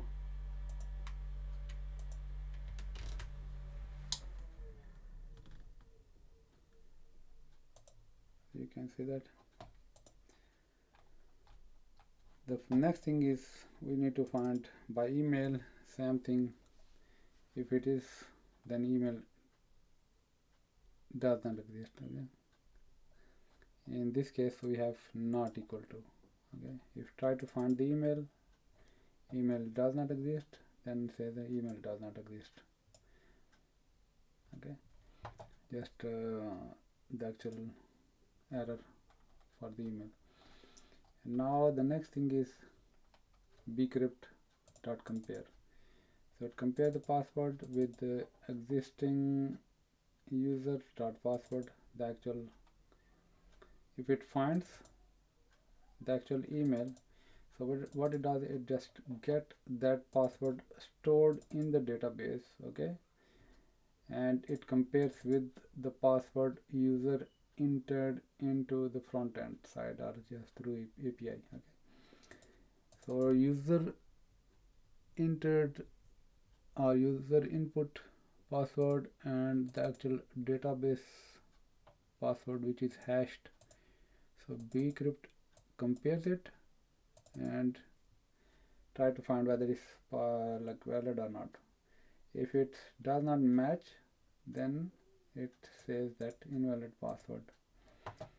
And if this is successful, then the next thing is the actual sign up. Okay, so what it does is, here we are removing the password field because we don't need to send the password back to the user. Okay, so this is how you remove the password. In our case, we need to add here as well. Okay, when you send the actual user, we can get rid of the actual password from the actual user. Okay,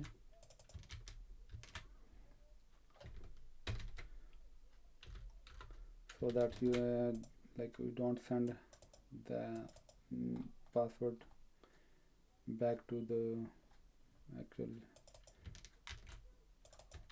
it will be like this. Okay, so minus is to remove the password field, this password field, minus it, and then the rest whatever is, okay, you can declare the variable name, it doesn't matter, within this user object. Okay, so get rid of this password field within this object and send the rest back to the user. Okay, like in this case we have you can see that it was sending this password back, so don't need, so you can get rid of the password like this. Okay, and similar it will be login. If it login is successful, then it will get rid of the actual password and will send the rest of the user IDs, everything back. Okay, so this is we can have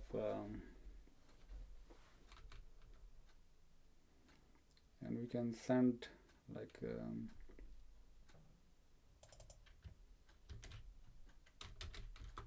object sort of thing, success, login successful. Okay, and one thing, so we have, and here another thing is the actual token itself. Okay, we are going to send the token to activate this login, because at the moment we can't see the login here. Okay, so to activate that one, what we need to do is similar, this swagger we need to add. Okay,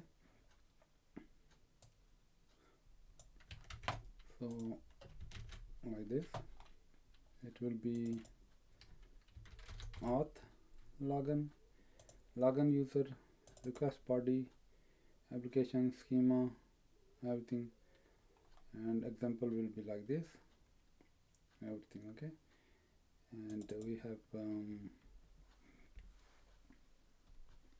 I think this is what we need, and let's check. We need to also add the configuration as well. Okay, so this one,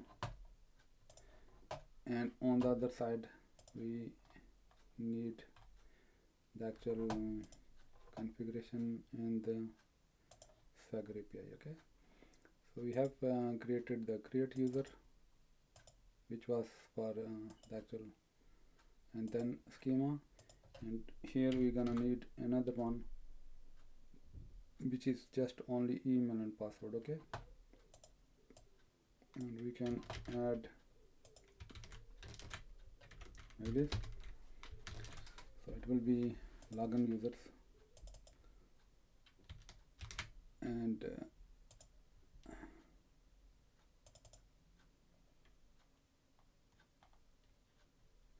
we have everything there. Okay,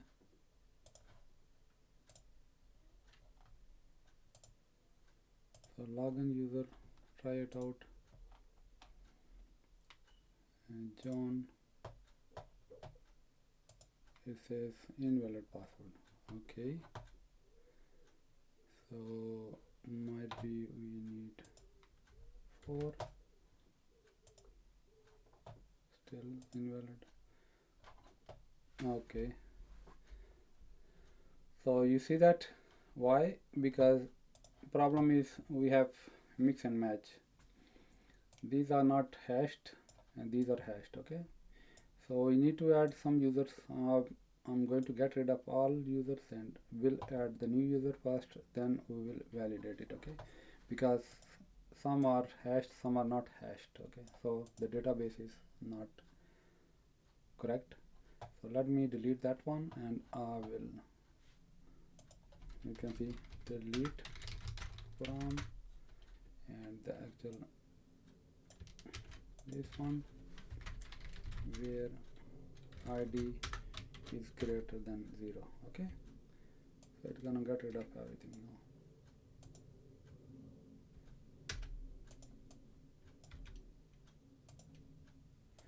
So we have empty database. Let's start with again the new one. So we have register, tryout, and John Doe, password 123. We have registered user now. If we check in the database, and you can see that it exists. Okay, let's try to log in now. So tryout, John Doe, and it's successful. Okay, and it has success true, login successful, age and everything it gave me back. But just only one thing is missing, is the actual one thing you might have noticed in Swagger, that everything, all these URLs, especially these are together, like auth, and the other one is users. Okay, they all are under default namespace. Okay, we need to separate these URLs based on our different namespaces and controllers. Okay, to do that, let's add one simple tag here. So under info, like here, it will be options, definitions, and info, and here you can add tags. Okay, no,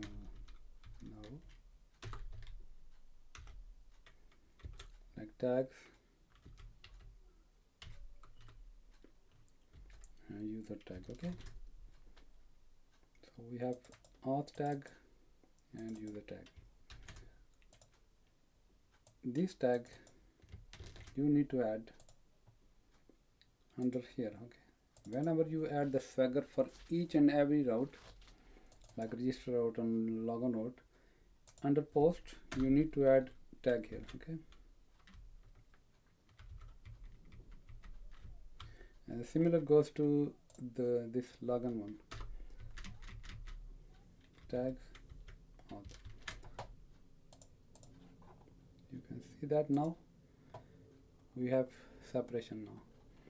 So auth is separated and user is different. Still user is under default. We need to fix that one as well, but at least we have this auth separate and user separate, and default we need to fix that one. Okay, we need to push this one under the user tag one.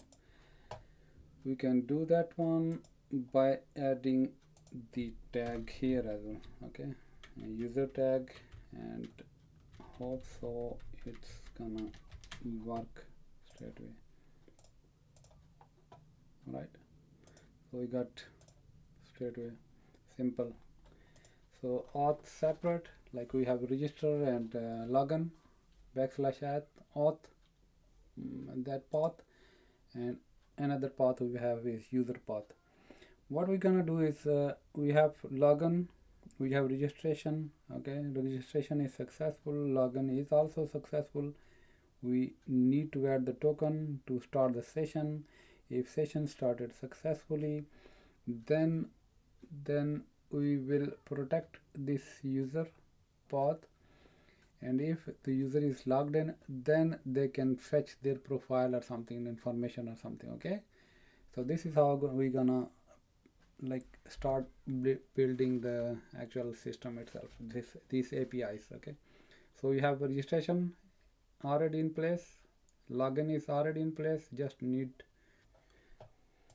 So in login we need to add the actual session token here. Okay, like when we return the information, we need to add this token here. Okay,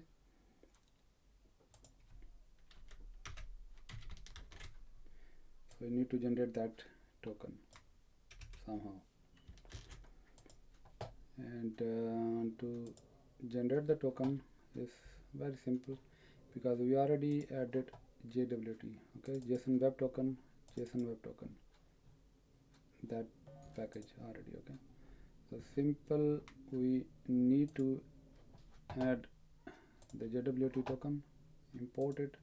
Similar we did because import JWT from JSON Web Token. Okay, so that's, and here when we compare the password, and here, okay, password is compared, and it says invalid password. After it's not, if it is successful, then we can, before this point we can add dot sign in.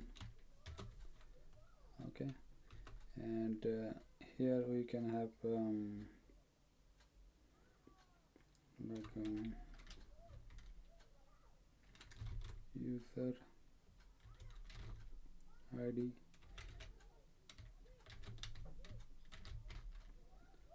so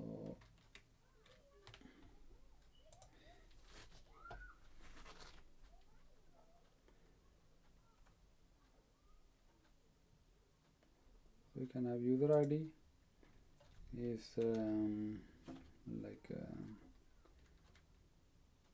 user dot, might we need to add ID here. Let's start with the user ID and the actual email. Okay, start with this one, and then we will have the actual secret key. So you see that the sign in, it has payload is our user ID and password, or any other things we want to add the payload. Okay, and then the actual private key, our secret key, and the third one will be the expiry. Okay, and you know that JSON token, if you search online, okay, this is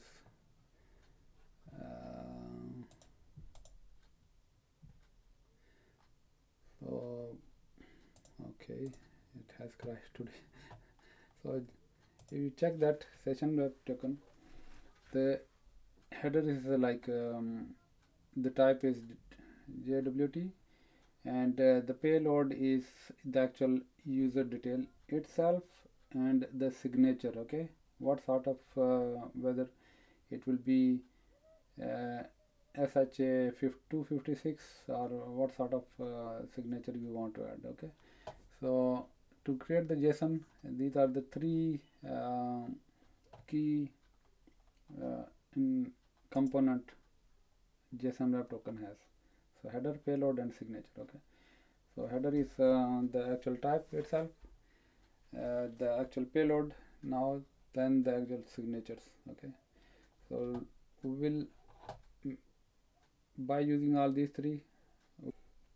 So now, because here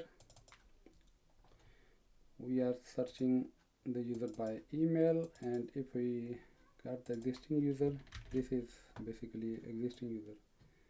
So existing user has ID, or might be, let's forget that. We can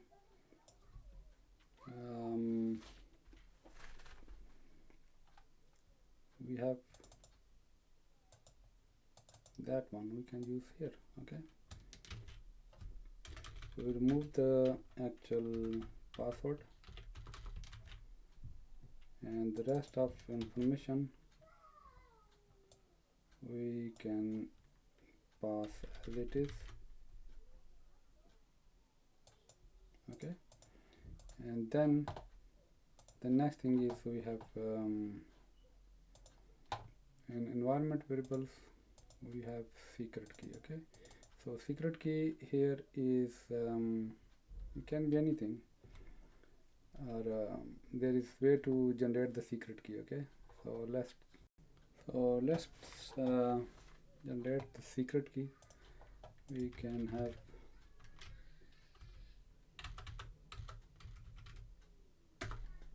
this one, OpenSSL. Okay, it's in MacBook. So that sort of secret you can generate easily, or UUID is another thing, but it's up to you. Okay, so this is the secret key you can start. And also here you have the actual process dot env dot, and what will be the secret, readability secret. Okay, so this is dot secret, or not, you can have your own, maybe you can copy and paste that secret as well. Okay, so secret is done. The next thing is expiry.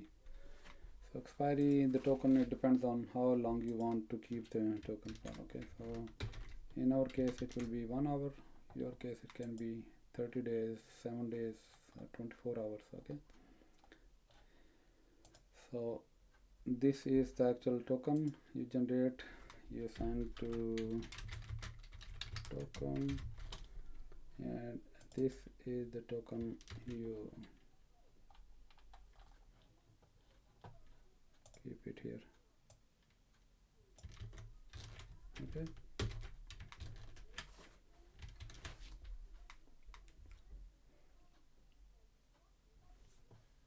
so we got token, and this is success. We can have similar here, so format, consistent format, which will be like the success false, and some internal error sort of things. Okay, and message internal error or login failed, something like that. Okay, might be login failed, does not, it does make login failed. Okay, and error we can have also error like error dot message. Okay, something like that.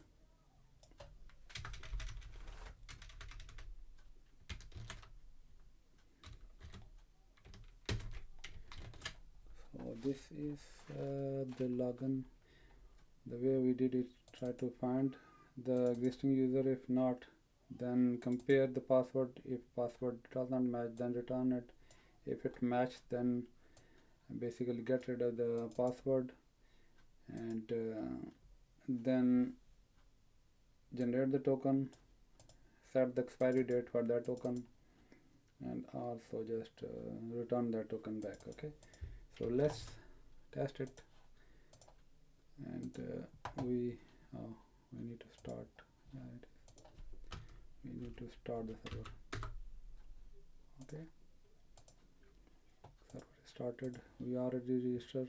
We got database up and running. Now let's try. And here, okay, login successful, and we got token here. Okay, so this is the actual token. We got JWT token. It is quite secure. User can break or get the information from this token easily if you check online.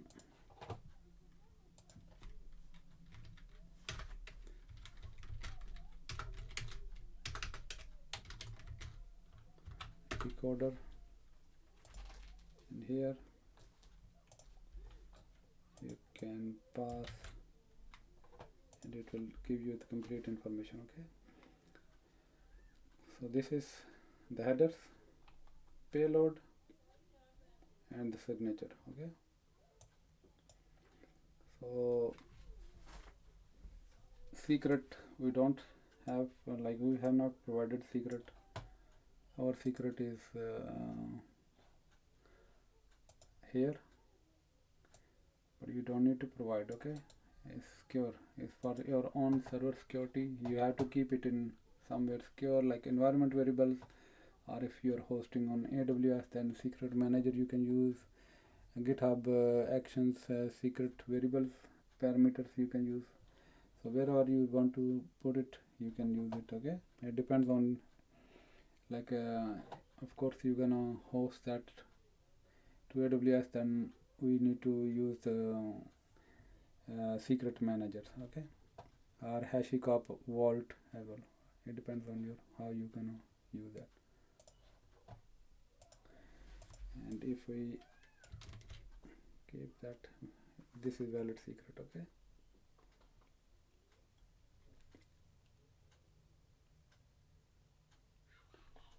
so all information is already there. You don't need to provide this secret, and everything is there. Okay, so that's the information you need to check the token.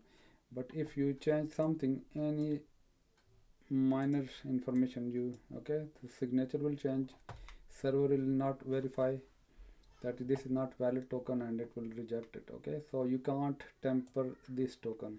And now next, okay, so we are successfully logged, and you can see that the JSON token is there. Okay, so it's there, and the user information is also coming back.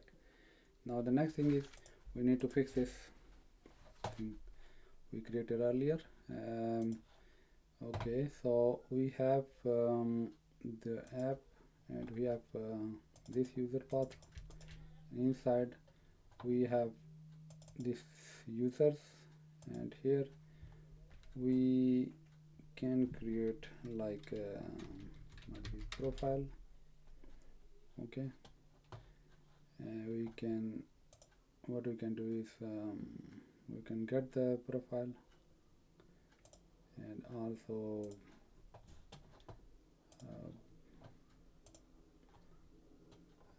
update the profile as well. We can update, yes, we can profile. So like the information we're gonna get for the profile, and also we can update it. So this is two things we can do that. It will be almost same Swagger,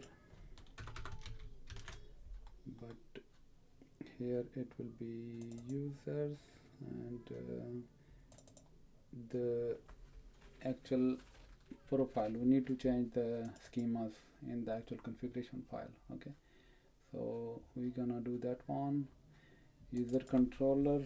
Also, instead of create, we need to get, like, might be profile,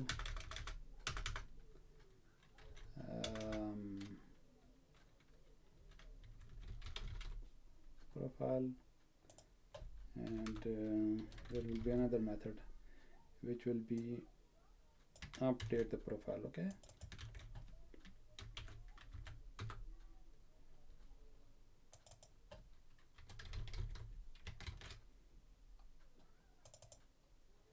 it might be get something, I don't know.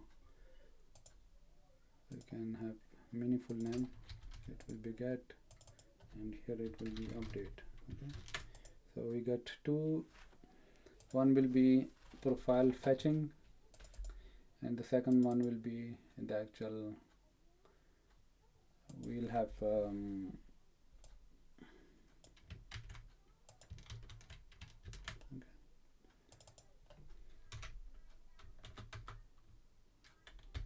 Like some sort of this information we're gonna send back, and it will be like update, we have successfully updated the profile. Okay, one thing. Second, it will be like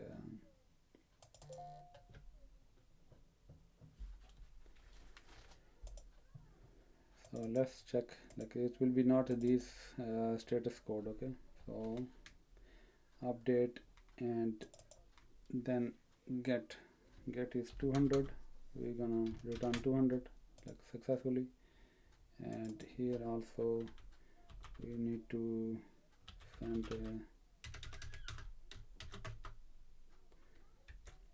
like this. Okay, might be users details retrieved successfully, something. Okay, so we have consistent and persistent message, like success, true or failure sort of things. Okay, similar goes to here as well. When you send the error message, it might have like this type of things. Okay, so error message is of any type. Yes, to get it up for the time being, we can have error or any. Okay, so we'll implement that one, and we have routes which will update get. Update is also done, and let's check whether we are on right track or not. Okay, so create user is not right, we have get user profile. Next step, like what I did is we have these routes. Okay, so I changed a little bit, and we added API user profile, and tags are same user. But thing is, here you need to add security because these are protected endpoints. Okay, responses will be strictly same 200 retrieved, and then these are the responses, possible responses: 401 unauthorized or 404 user not found. Okay, and also for the profile update, it will be similar security, where authentication, and request and schema type is object properties. These are the properties you need to pass for to update the actual user. Okay, and these are the possible three different responses we need to send. Okay, either is successful, unauthorized, or user not found. Okay, this is the endpoint part. Now the actual controller itself, I change the name to, instead of get, it's get profile, And here we have this, I wrote a little bit different, like extended, or is inheriting using the request, but is getting that user. Okay, so user can be empty. I created that object, and here based on that request, getting the user ID, which will be not passed from the client side when you get the profile. Okay, as sometime in case of update, but in case of profile, of course you will get the user ID, or you send the user ID, okay, back.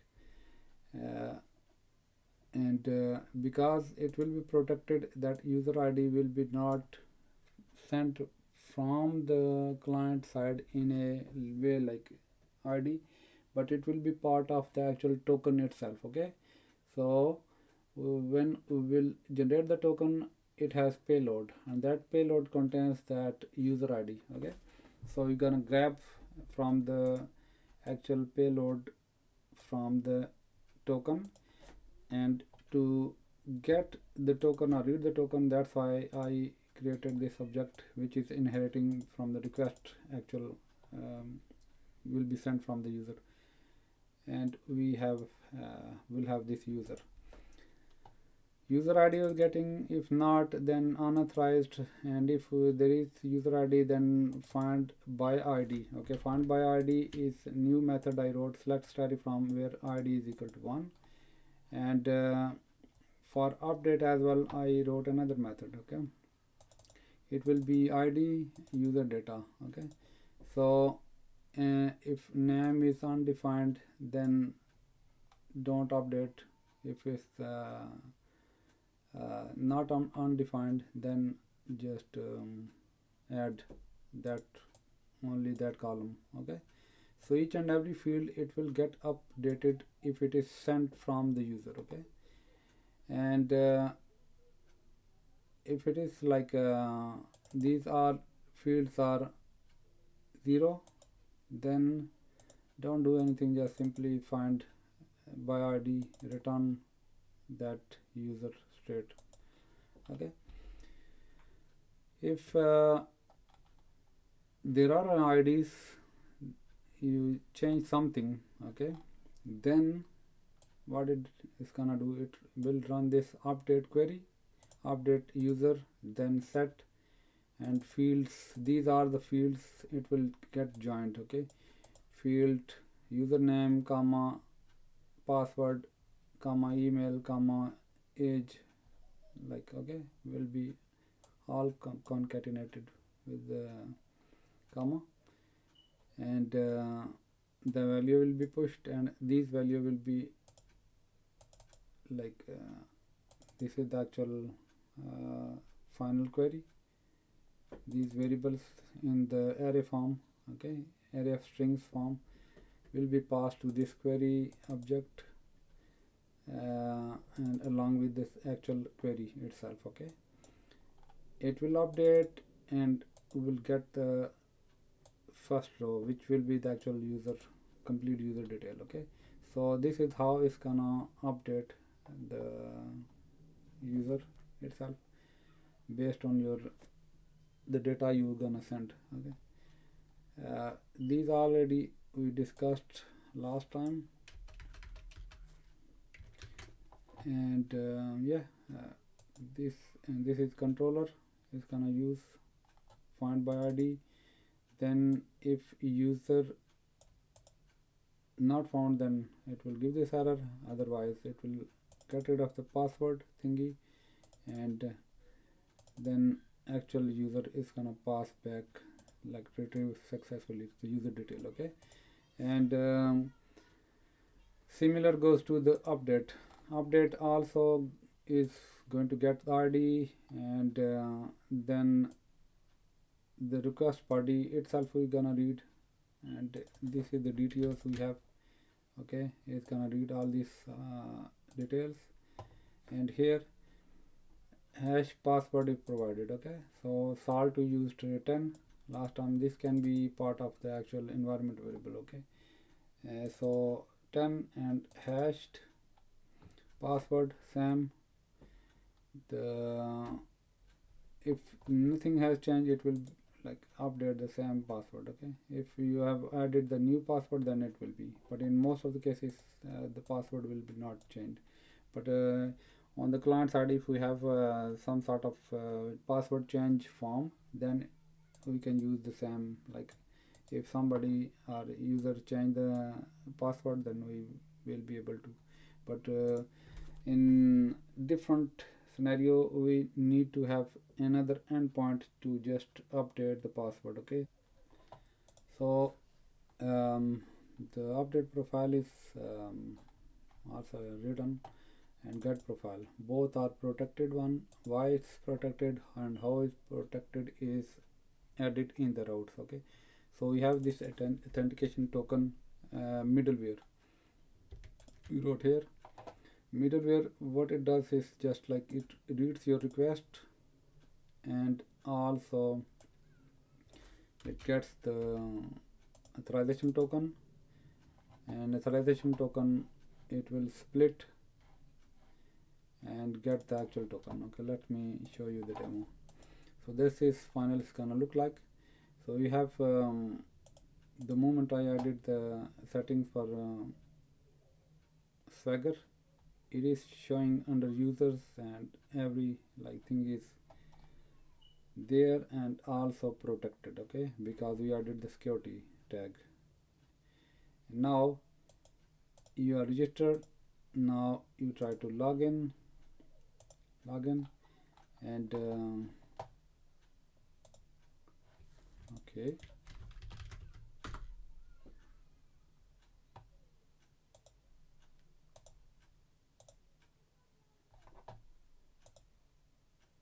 bad request. Right, what happened here? So we have okay, so everything is, I updated, that's why. Let's create another new user.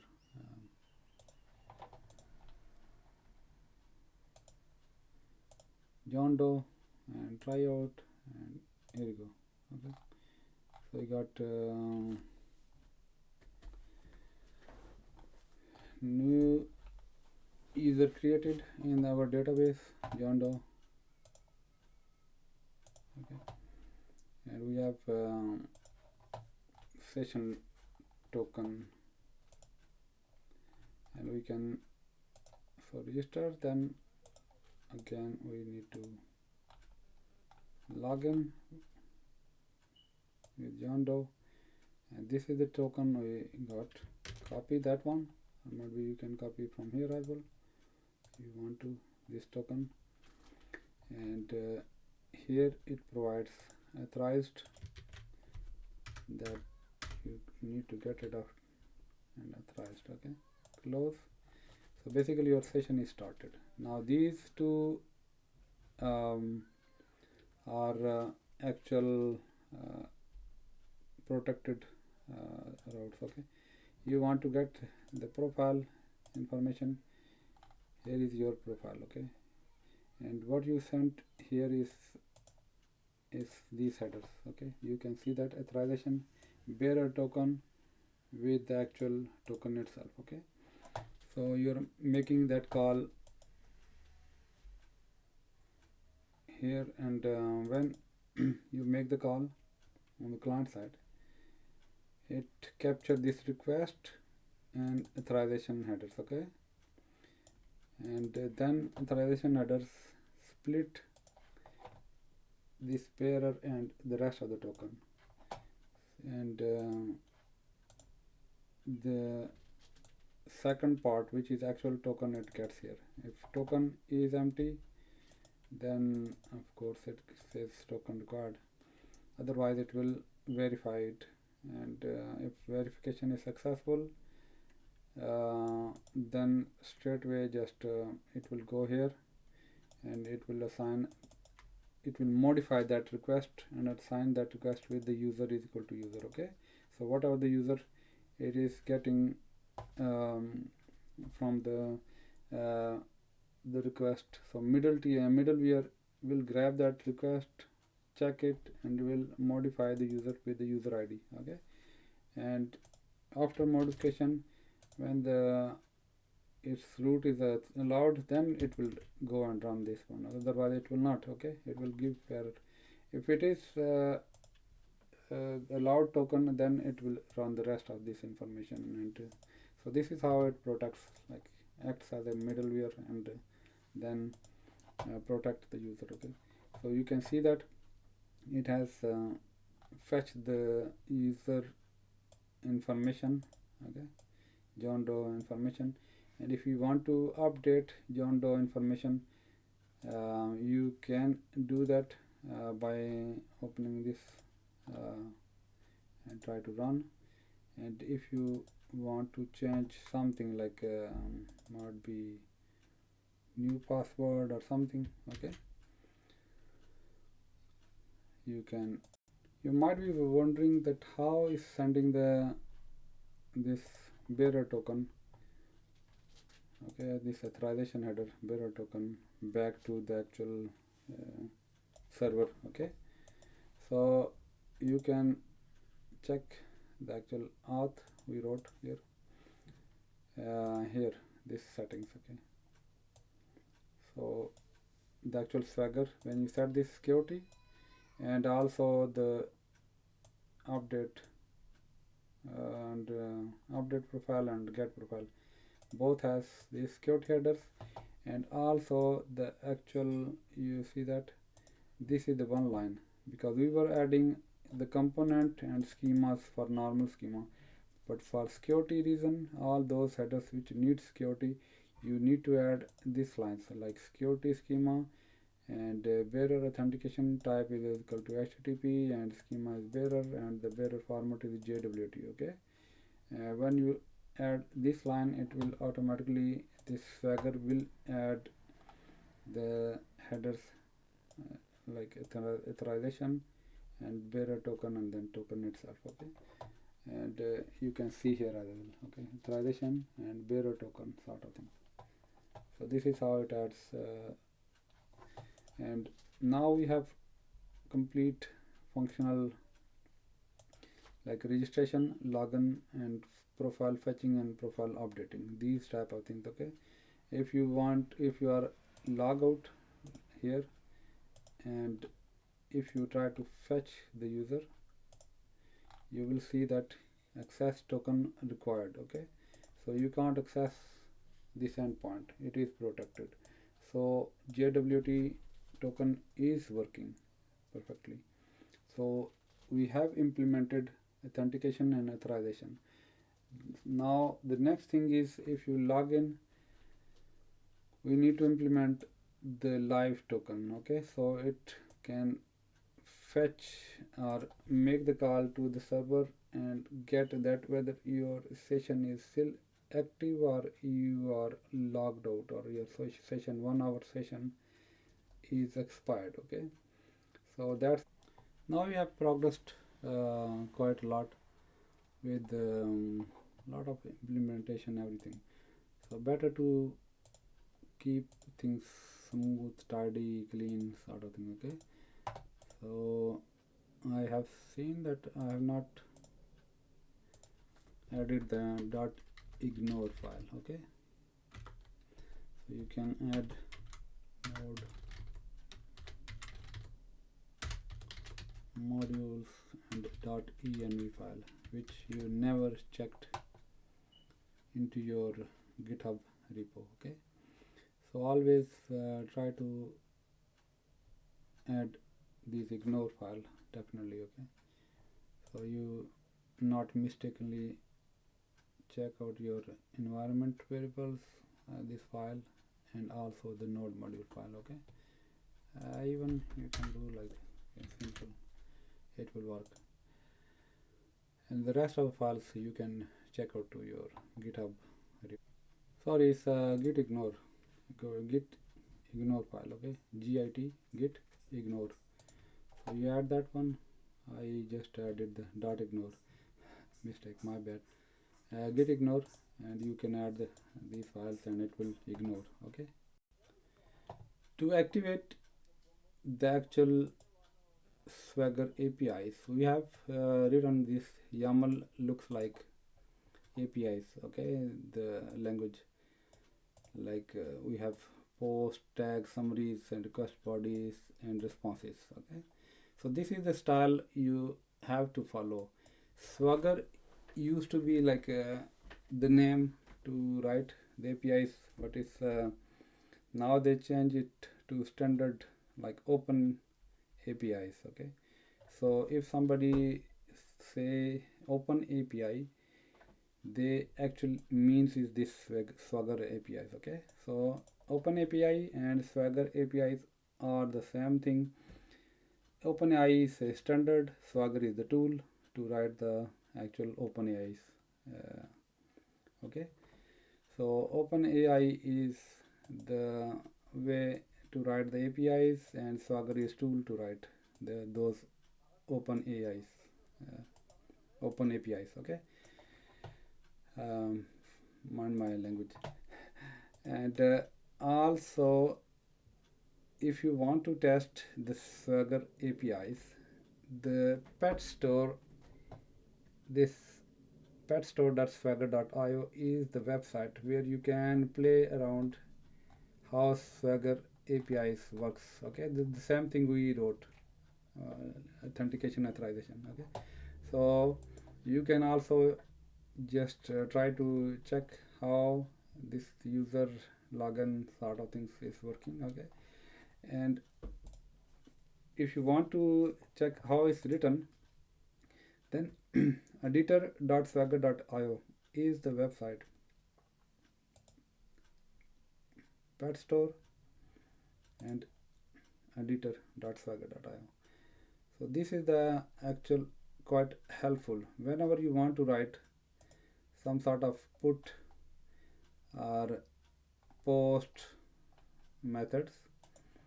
So these are the actual body you can copy and you can change it, okay. So it's quite helpful, descriptive, and a lot of cases it can handle. And you can use the same things, you can copy and paste it here and then keep changing the desired endpoint sort of things, okay. So for documentation point of view, everything, this editor.swagger.io is quite helpful, which can help you to write the swaggers, okay. And it has also security, everything is implemented there, okay. You can see that security schema is at the end, okay. Everything OAuth. Here they are using OAuth, but we are using JWT, okay. You can check the documentation as well, but this is the swagger.io is the website. And if you pass the actual your JSON, Swagger JSON, it will give you that API, your API, okay. If your website API, you expose that JSON of your swagger.json, okay, written on your website, is hosted somewhere and you deployed it, and in Swagger you can open it here, explore it, and it will, if it is public APIs, then you can test those APIs using the generator.swagger.io, okay. So that's quite helpful, sorry. Editor.swagger.io and generator.swagger.io and petstore.swagger.io, okay. All these three are quite helpful to understand or learn the Swagger quite fast, okay. And hope that is helpful, okay. Let's And also another thing I noticed is I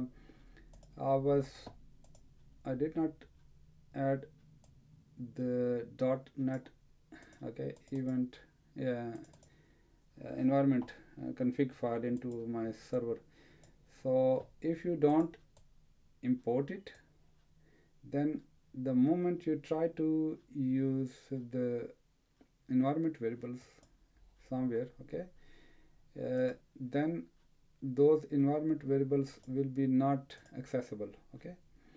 So you have to just activate in your environment, okay, to so that you can use the environments variables. Okay, like we have process.env environment variables quite a lot of places,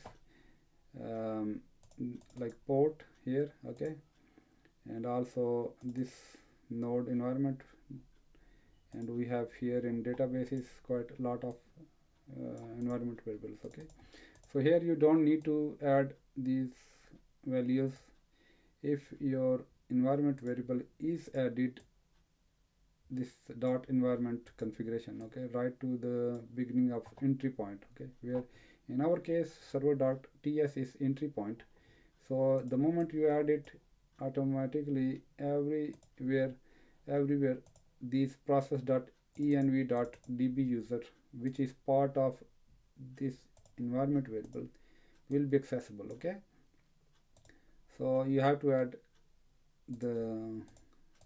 this line to activate the environment variable access. Okay, so let's start with the actual next implementation, which is when you are logged in, then your token, you can access that whether you are still logged in or your token is expired. Okay, if it is expired, the system should issue you the new token. Okay, if you are still, your session is active, everything is logged in. Okay, so your like at least \live or some sort of endpoint we need to write, where the client will constantly make call every, might be 30 seconds or 1 minute. 30 seconds is ideal, to check whether the session, the actual JWT token or the token. Now that we have implemented the login scenario and registration scenario, and it works very well, and we have try and tested. Okay, and if you open that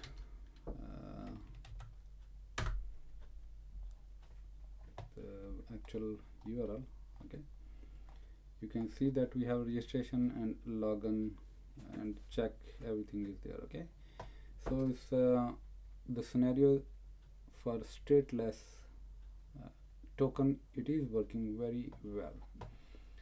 But now the situation we have and we are facing is that these access tokens, like, they are going to expire in roughly 1 hour. Okay, so we have here we set the expiry date to 1 hour.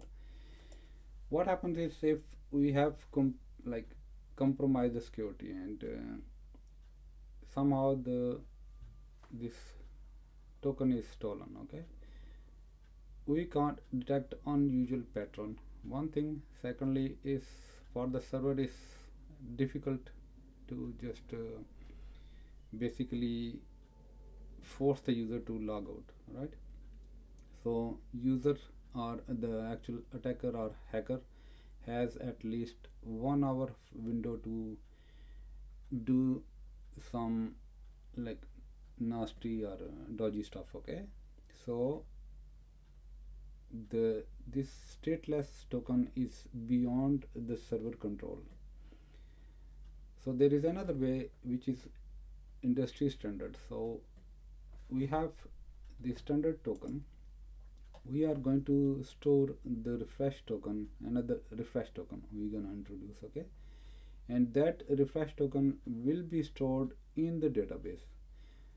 So, and we will reduce the actual token to 15 minutes maximum, or might be 10-15 minutes, even 5 minutes, 3 minutes. Okay, it depends on your choice.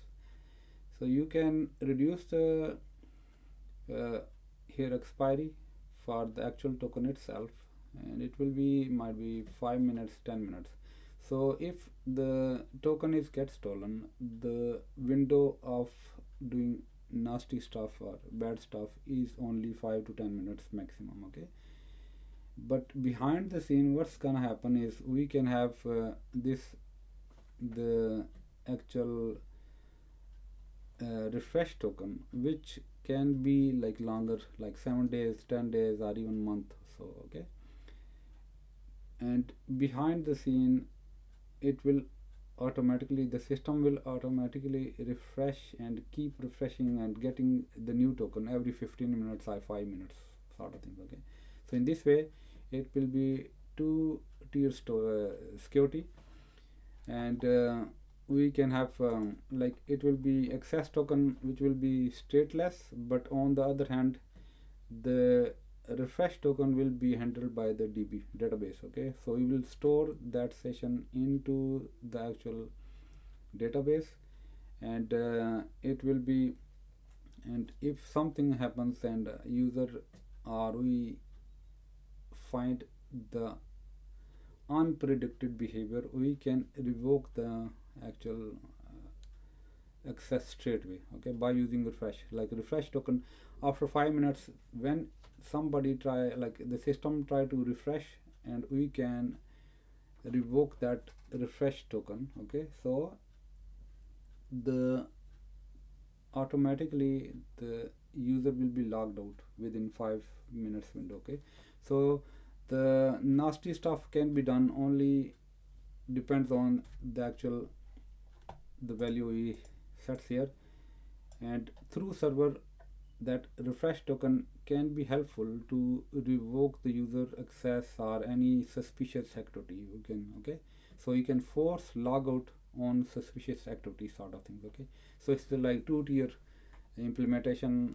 For one will be the access token, the other one will be the actual refresh token. Okay, so we can like limit the session and can control with the DB. So we will create another table, will be refresh table, and the way it's gonna be, I just ask the Gemini to reduce to create the image representation. Okay, this is how it's like the spelling mistake is a bit, but this is the current implementation, which is like we have token but it is vulnerable. Okay, the other side is the enhanced security. Okay, so seamless user experience, it will have the combination of two keys. One will be the short-lived one, which is like 5 minutes or 3 minutes or 10 minutes maximum.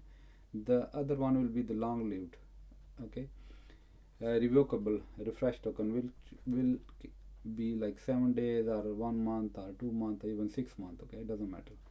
And if the user logged in 3 different devices, so we will have 3 different keys with the combination of short and if that user, like the tablet or mobile is compromised, then that particular session we can terminate. Or if there is overall activity in the account, we can terminate all these sessions or these tokens like completely. Okay, so this is quite helpful. So with the combination of two tier, and on the endpoint, the user point perspective, the user will be not get annoyed. User will not know what's happening. Okay, just only log in first time, that's it. Behind the scene, it will keep refreshing and keep getting the new token next 7 days, and like if there is smooth journey, no compromise, nothing. Okay, or might be whatever the key we set, like 1 month or 7 days expiry, so 7 days smooth access, no problem, nothing, just user don't have to log in again, sort of thing. Okay, so this is quite smooth journey point of view and also enhanced security. So let's implement that sort of things. And what we're gonna do is we have here the implementation before, like we check the user exists or not, sort of things, and we log in, and if it's successful, everything is there as user reached at this point, and just here we gonna create at this point later. It will be here we will, to implement the refresh scenario, we are going to create this table. Okay, so it will be refresh token, primary key, auto incremental, user ID is another field, and it reference to the actual user table here and its ID, okay, that ID here. And delete cascade is basically if you delete the parent, it should delete the child. For example, if you delete the user from this table, it should delete all the data related to that particular user from this table, okay, refresh table. So if you delete the master table, then child data should also related to that master should get deleted, okay, cascade. And the token that's generated, it will be stored here. Expiry, we will send the expiry from the client and created at its default time, okay. And these are the 3 index we created for like on user ID, token, and expire set, okay. User ID, token, and expire set, like to speed or to faster lookups, okay. So let's create this one, and it is created, okay. So if you refresh, I'm trying to like implement the simplest way, okay. The other way we have is when we declare that database schema, okay, this database. So the table will be the part of the actual this one, okay. It will be like this.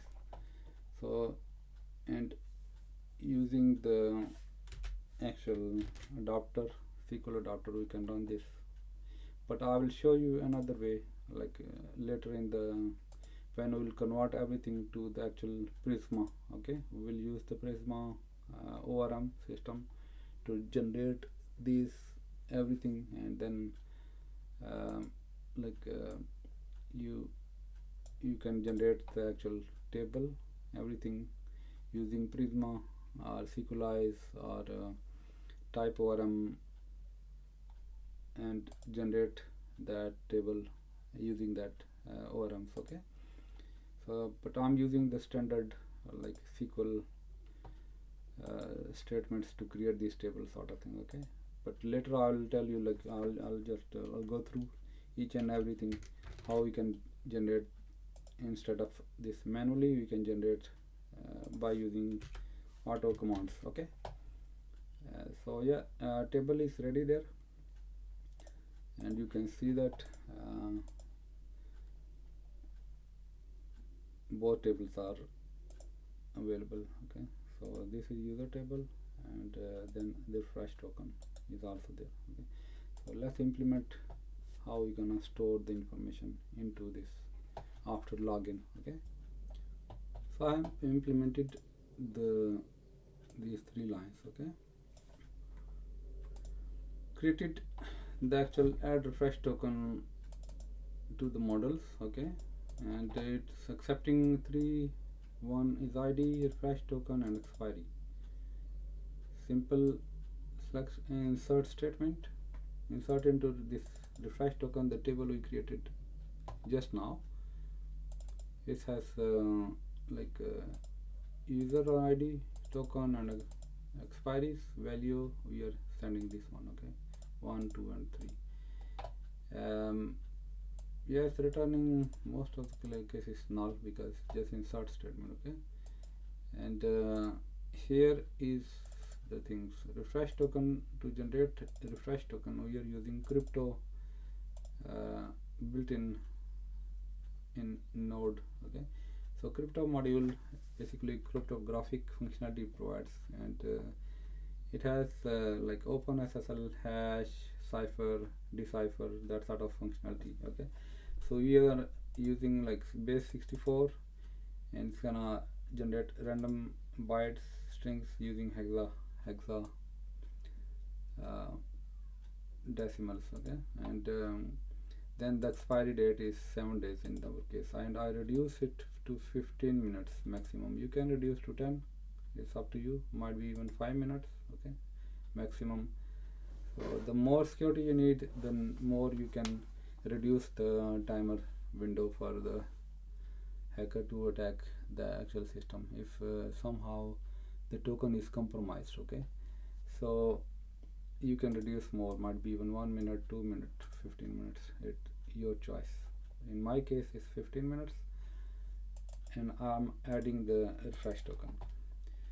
When you log in, okay, similar this one, execute it, it will add the actual token. You can see that the refresh token, okay, it has added into the actual databases against the user ID, and this is expiry and this is the created at. Expiry is plus 7 days today, from today's date plus 7 days. This is the expiry, okay, so it's gonna expire in 7 days. And when you log in, this is the you're gonna get back. Okay, so you will have two tokens. One is the actual. I have implemented the logout mechanism, okay, and also logout all. Let's discuss that one first. So logout is introduced in routes, you can see that, and it's logout, and here the actual controller method I wrote is logout. So what it does is it's extract the actual token, which is the generic function we discussed before. Okay, and here what it does is gets the header and split the authorization token, and if it does not exist that token, then no token provided. Otherwise it verifies whether token is still valid, decodes it, get the user ID. If user ID does not exist, it means token is not in proper structure. Okay, otherwise return back the actual user, okay, decoded user. So that's what it's doing. And then if has user in this result, it's okay, otherwise it will give this generic message that invalid token. And another one is because we have logout, okay, all other calls we always just send the actual token, that's it. But for logout we need to send the actual refresh token as well. Okay, so the idea we discussed earlier, the refresh token will be basically to counteract the actual, if somebody try to hack the actual access token. So we'll have two step authentication type of things. One is the actual access token, the other one will be the refresh token. Okay, so refresh token we will keep pinging every few seconds to whether see that whether the fresh token is expired or not. Okay, if it's expired, then it automatically we will refresh it. Okay, unless it meets the actual deadline, like 7 days or 1 month, whatever the actual refresh token lifespan is. So in our case we need this refresh token to get from the body of the request, and if it does not exist, then refresh token is required.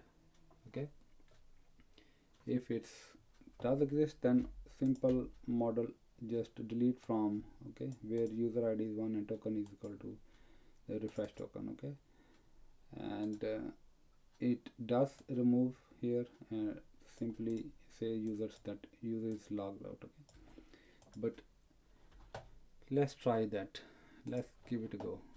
So here is so you can see that the user is not authorized, and we can log in user. So user is logged in with the actual token and also the refresh token. Okay, so token we need to send with every request. Okay, every single request. So authorized it, and here the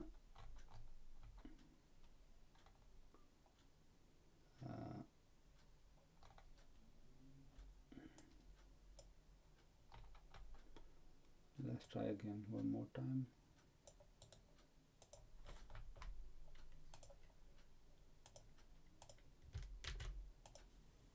Authorized, and we have this actual refresh token. Okay, and we can log out, try, and refresh token we need to send, execute, and it says log out successfully. And if we check our database, you will see there is this is the old token. Okay, the new token is expired, and just we like logged out successfully. Let's give it a go again, and we can clear everything again,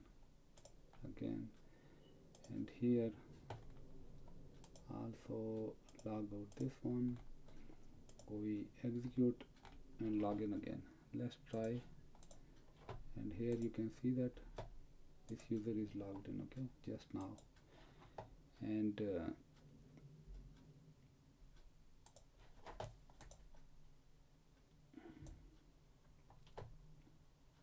this is the token we have put in authorized, and the actual refresh token you can copy and then close this one. We can check profile might be if we want to execute.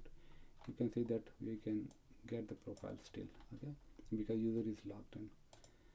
Now if we see that the logout mechanism, okay, here before we can check, still user have that token. Okay, and if we log out and it says the user is logged out successfully, and you can see the authorization token was sent and also the refresh token. Okay, and here you can see the token must be deleted, is gone. Okay, the other, so user is basically logged out again. But what's gonna happen is, because our first token, which is access token, is stateless, so it's gonna keep working until it get expired in 15 minutes. Okay, so 15 minutes that token, even though the actual our refresh token is deleted, is destroyed, but the actual refresh token, access token, is still valid for. Hi again. So what we were doing before was going through each and every route and try to implement the flow of registration, login, checks, logout all, refresh sort of things. Okay, but because the tutorial was going a little bit slow, so what I did is I took the liberty to implement few stuff in advance now, and just we are going to through browsing the source code quickly, so at least you will have idea how this implementation will be done. We already have this register, login, check, and logout, and all these scenarios implemented beforehand. Okay, now I will go through one by one. What I did is I implemented the middleware. Okay, so middleware is the function which works in between the request and response, and it try to change the behavior of that request and response. Here what I did is I implemented few middlewares. Okay, so I will go one by one. For example, one middleware is authentication token. Okay, so you just have token. Every request when you send to this endpoint like check, okay, it will validate whether the token is like valid token or not. Okay, so if it is not, it will change the behavior and it will add this type of error messages. Okay, so the request will not go through to the further like this controller. Okay, it will reject it at this point, middleware. So middleware is basically to protect the threads and invalid input given by the client side, okay, or the user and the user. So it revokes that sort of attacks and implement anything which is malicious or wrong input, okay. So and even the wrong token sort of thing. So I implemented this middleware, and I applied in few endpoints, okay. This is one thing. And also what I did is I done few refactoring in a way, like every time when we send this type of response, so to standardize that, always we send the response in this format, whether it's success, failure, or message, or some sort of code, okay. So what I did is I implemented this utility class which is API response, and also hard coded these error codes, okay. So we are going to forward or follow this type of implementation to standardize the response we give back to the end user, okay. So instead of this one, now the simplified version will be that error response, which is part of here, this one, and we just pass the token, whether it's invalid or what our the message you want to send back, okay. So message, the text, and the code. The rest it will deal through status code, this one. So this is how we gonna standardize our message, like the format. So it will always send the response back in this format, whether it will be success, true or false, message, code. If it is error, then error details, a little bit information, and the timestamp, what time it occurred, okay. So at least it will give nice formatted message to the end client, okay. So this is one thing refactoring I did, and I have changed everywhere, you can see that, okay, to few places still, but we need to refactor. And but I wanted to give you idea, like you can standardize the message, okay. So every single message will be in same format, not like one places you just like have this type of message you're sending back, and the other place you're sending something else, okay. So in your APIs, always standardize the return messages, how you are going to, so at least the front end which will access your APIs, they will know how your messages look like, how your response will look like, so they can also standardize their messages, okay, through interfaces, okay. So standardization is the key. And also one thing is, if you have some sort of errors and you want to log it, you can also log through Winston, okay. So Winston is another logger. Through that you can log your errors in some sort of files, or even you want to store into S3 bucket in AWS or somewhere nice, okay, EFS or any storage. So through Winston you can store that message, which also give you the quite nice handy logging functionality, okay. Another thing I did is, here in the routes you can see that the validation request, okay.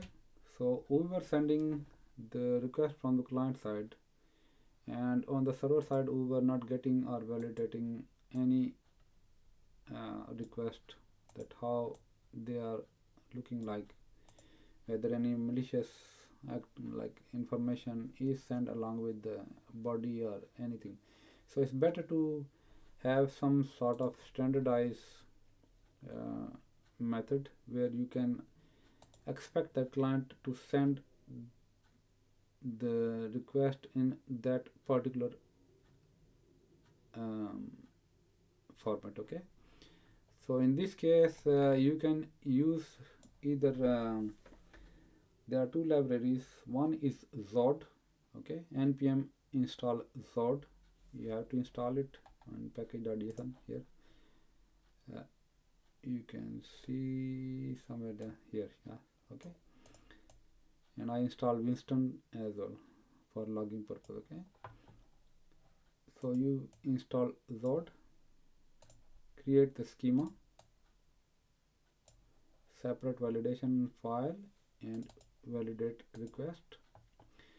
So at least it will always validate what sort of message you are expecting. Okay, so it's quite handy to validate your request schema. Also you can validate parameters, what sort of parameter you're expecting, what sort of query parameters you can expect, and what sort of request you're expecting. Okay, so you can standardize these validations, and around here when they send the schema through login, and you will know that it will only have login schema is, for example, like this. Okay, so this is schema file, so it will be email and minimum 1 and password is required. Okay, so password will be at least minimum length. Okay, so this is schema file you can create for the Zod, and for the registration schema should or must have email, and email should have at least minimum 1. I know it is not ideal, at least it should be like might be 25 or might be even 10 or 15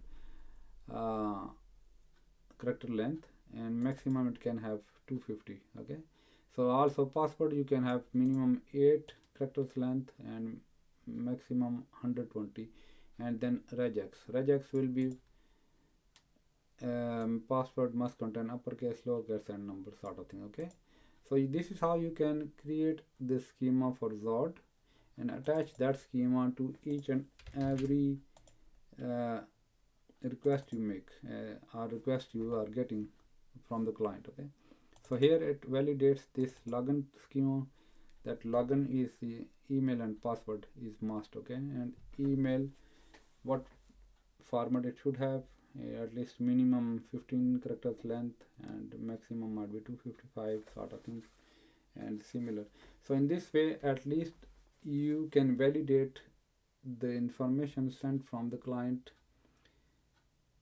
without going further to validate from the database, because if the client is sending you the fake or malicious information, it should not go through the next step. It should be rejected during this like validation okay phase. Okay, and if client request is not following the standard schema which you are expecting, it should give client straight away the error message sort of thing, rather than going to the actual this controller and validate the user and password. It should reject straight away. So that's the benefit of middleware. Is another middleware I have implemented is limiter. Okay, not that whole day the people start trying to bombard your system or the server with a lot of requests. So there should be some sort of limit. Okay, there is two way to implement. One is this middle tier limit, the other one is the Redis one. Okay, Redis is another topic we might not discuss at this point, but it is good to have. So through Redis you can implement the limit, so nobody can send constant request, malicious request constantly with their bots or something. Okay, so I implemented the login limiter, like 15 minutes, 5 attempts per IP sort of thing. Okay, too many login attempts, it will give error. If you try to attempt so many requests, 5 maximum attempts and that's it. It will give error message and user has to wait 15 minutes to try it again. Okay, at least it will stop attacking the server with uh, so many different requests or so many requests, either bots or might be some persons can't do that quickly, but it is to basically rate those limits or impose those limits in the APIs. It is best idea, and always try to implement that rate limit. Okay, so nobody can misuse your server.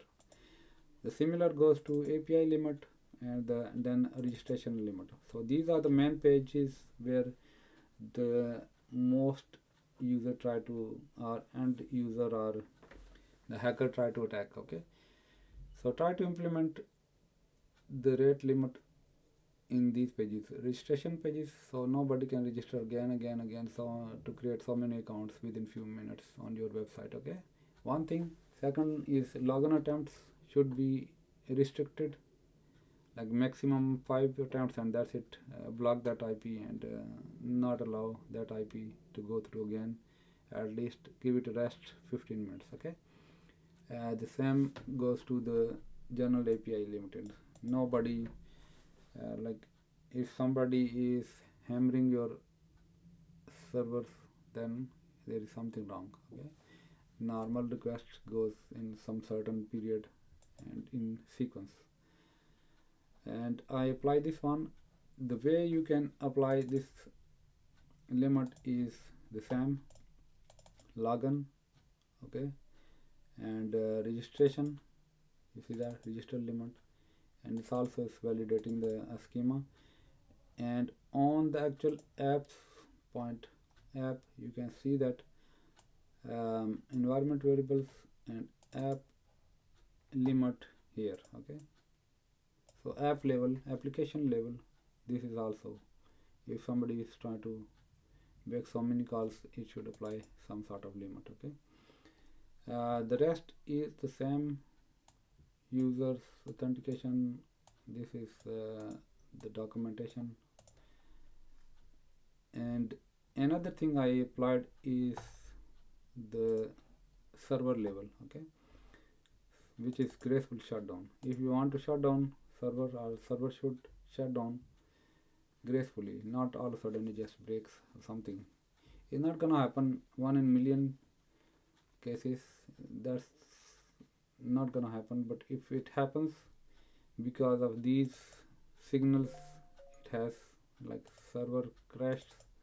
Okay, and it has some these type of signals, sig term and sig init. Okay, these are the two events. If it occurs in node, then it shuts down and restarts. Okay, so this is like a graceful shutting down of the actual server. Okay, so it should close down the DB instance and database connection close, everything message it should give to the end user sort of thing. Okay, because something terrible happened. It's not gonna run this utility very often, might be 1 in million time. Okay, I don't think it's gonna happen, but if it is, then this is, at least we dealt the information, or the appropriate action is being taken care of. Okay, so we have middle tiers. We have API response. We did standardized it in our this API response standardization I did.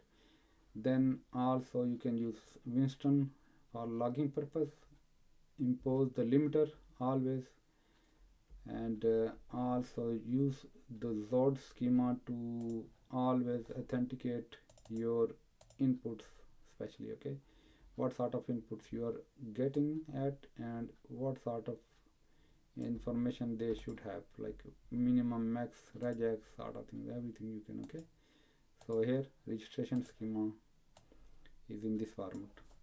So in this you can standardize the input. This is Zod validation, and we discussed at the end graceful shutdown. Okay, So these are the main things we discussed. We discussed Docker, and also we discussed the actual how the system will work. Okay, so this is how we have at the end. I'm going to run through again the last time.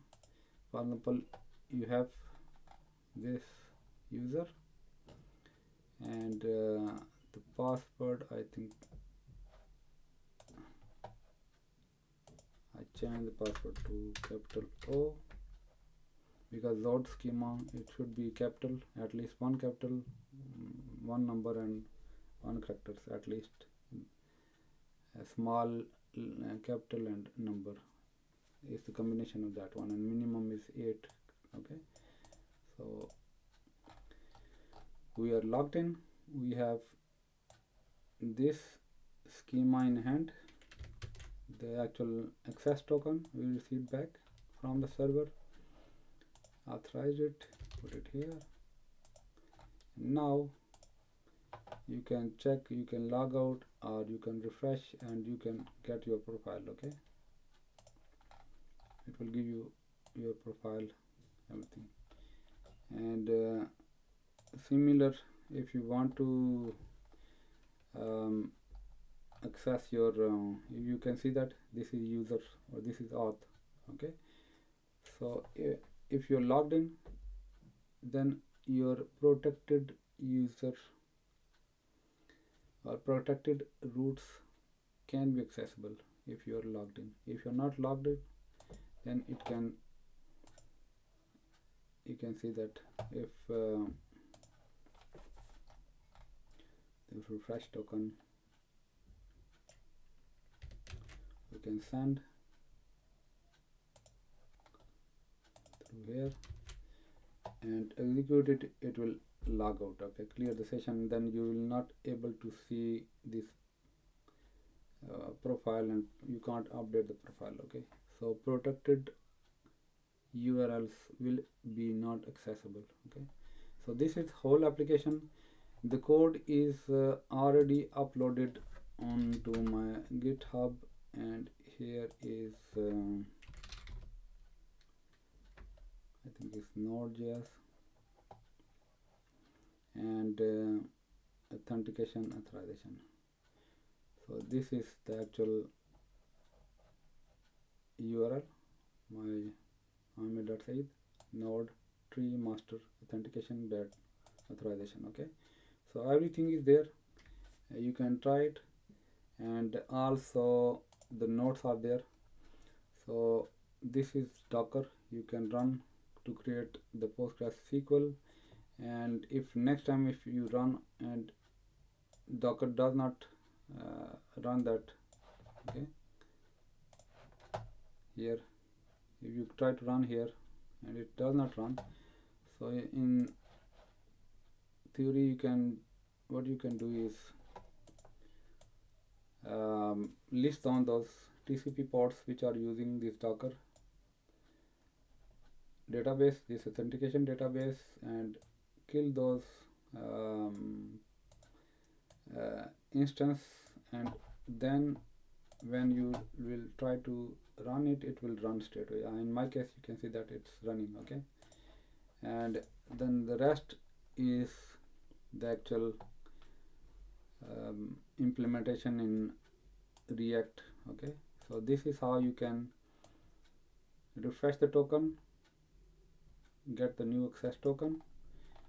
Another one is if you want to log out on the client side through Next.js or React, you can send the request like log out and then remove the access token and refresh token. Okay, and redirect to login page, and through React's hook also you can